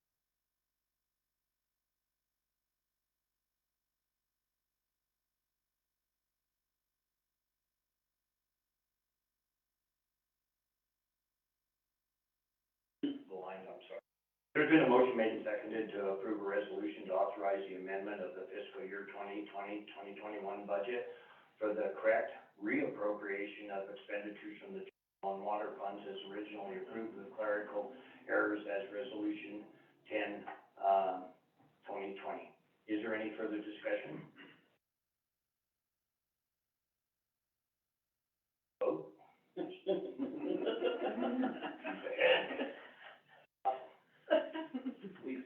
Online voting is open.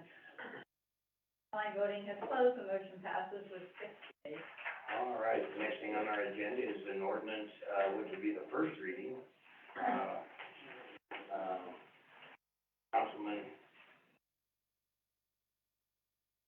I couldn't think Weisenberg's name. What is wrong with me? I move to approve the first reading and waive the reading of ordinance amending Rawlins Municipal Code, Title 9, Section 9.28.020, tobacco sales to minors. A second? Second. Been a motion made and seconded to approve the first reading and waive reading of the ordinance amending Rawlins Municipal Code, Title 9, Section 9.28.020, tobacco sales to minors. Is there any further discussion?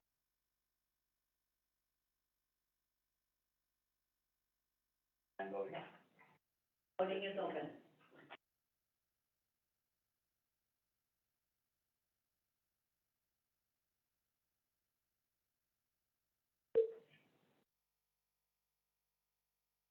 Online voting is closed, the motion passes with 6 yeas.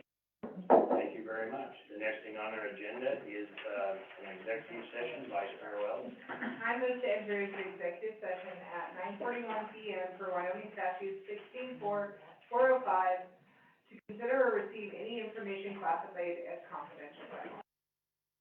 Second. It's been a motion made and seconded to enter into executive session at 9:40 PM per Wyoming statute 16-405 to consider or receive any information classified as confidential by law. Is there any discussion? Open online voting.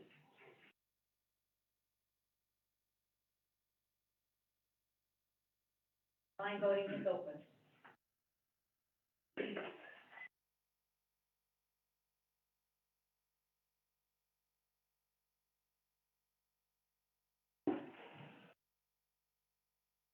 All right. Online voting is closed, the motion passes with 6 yeas.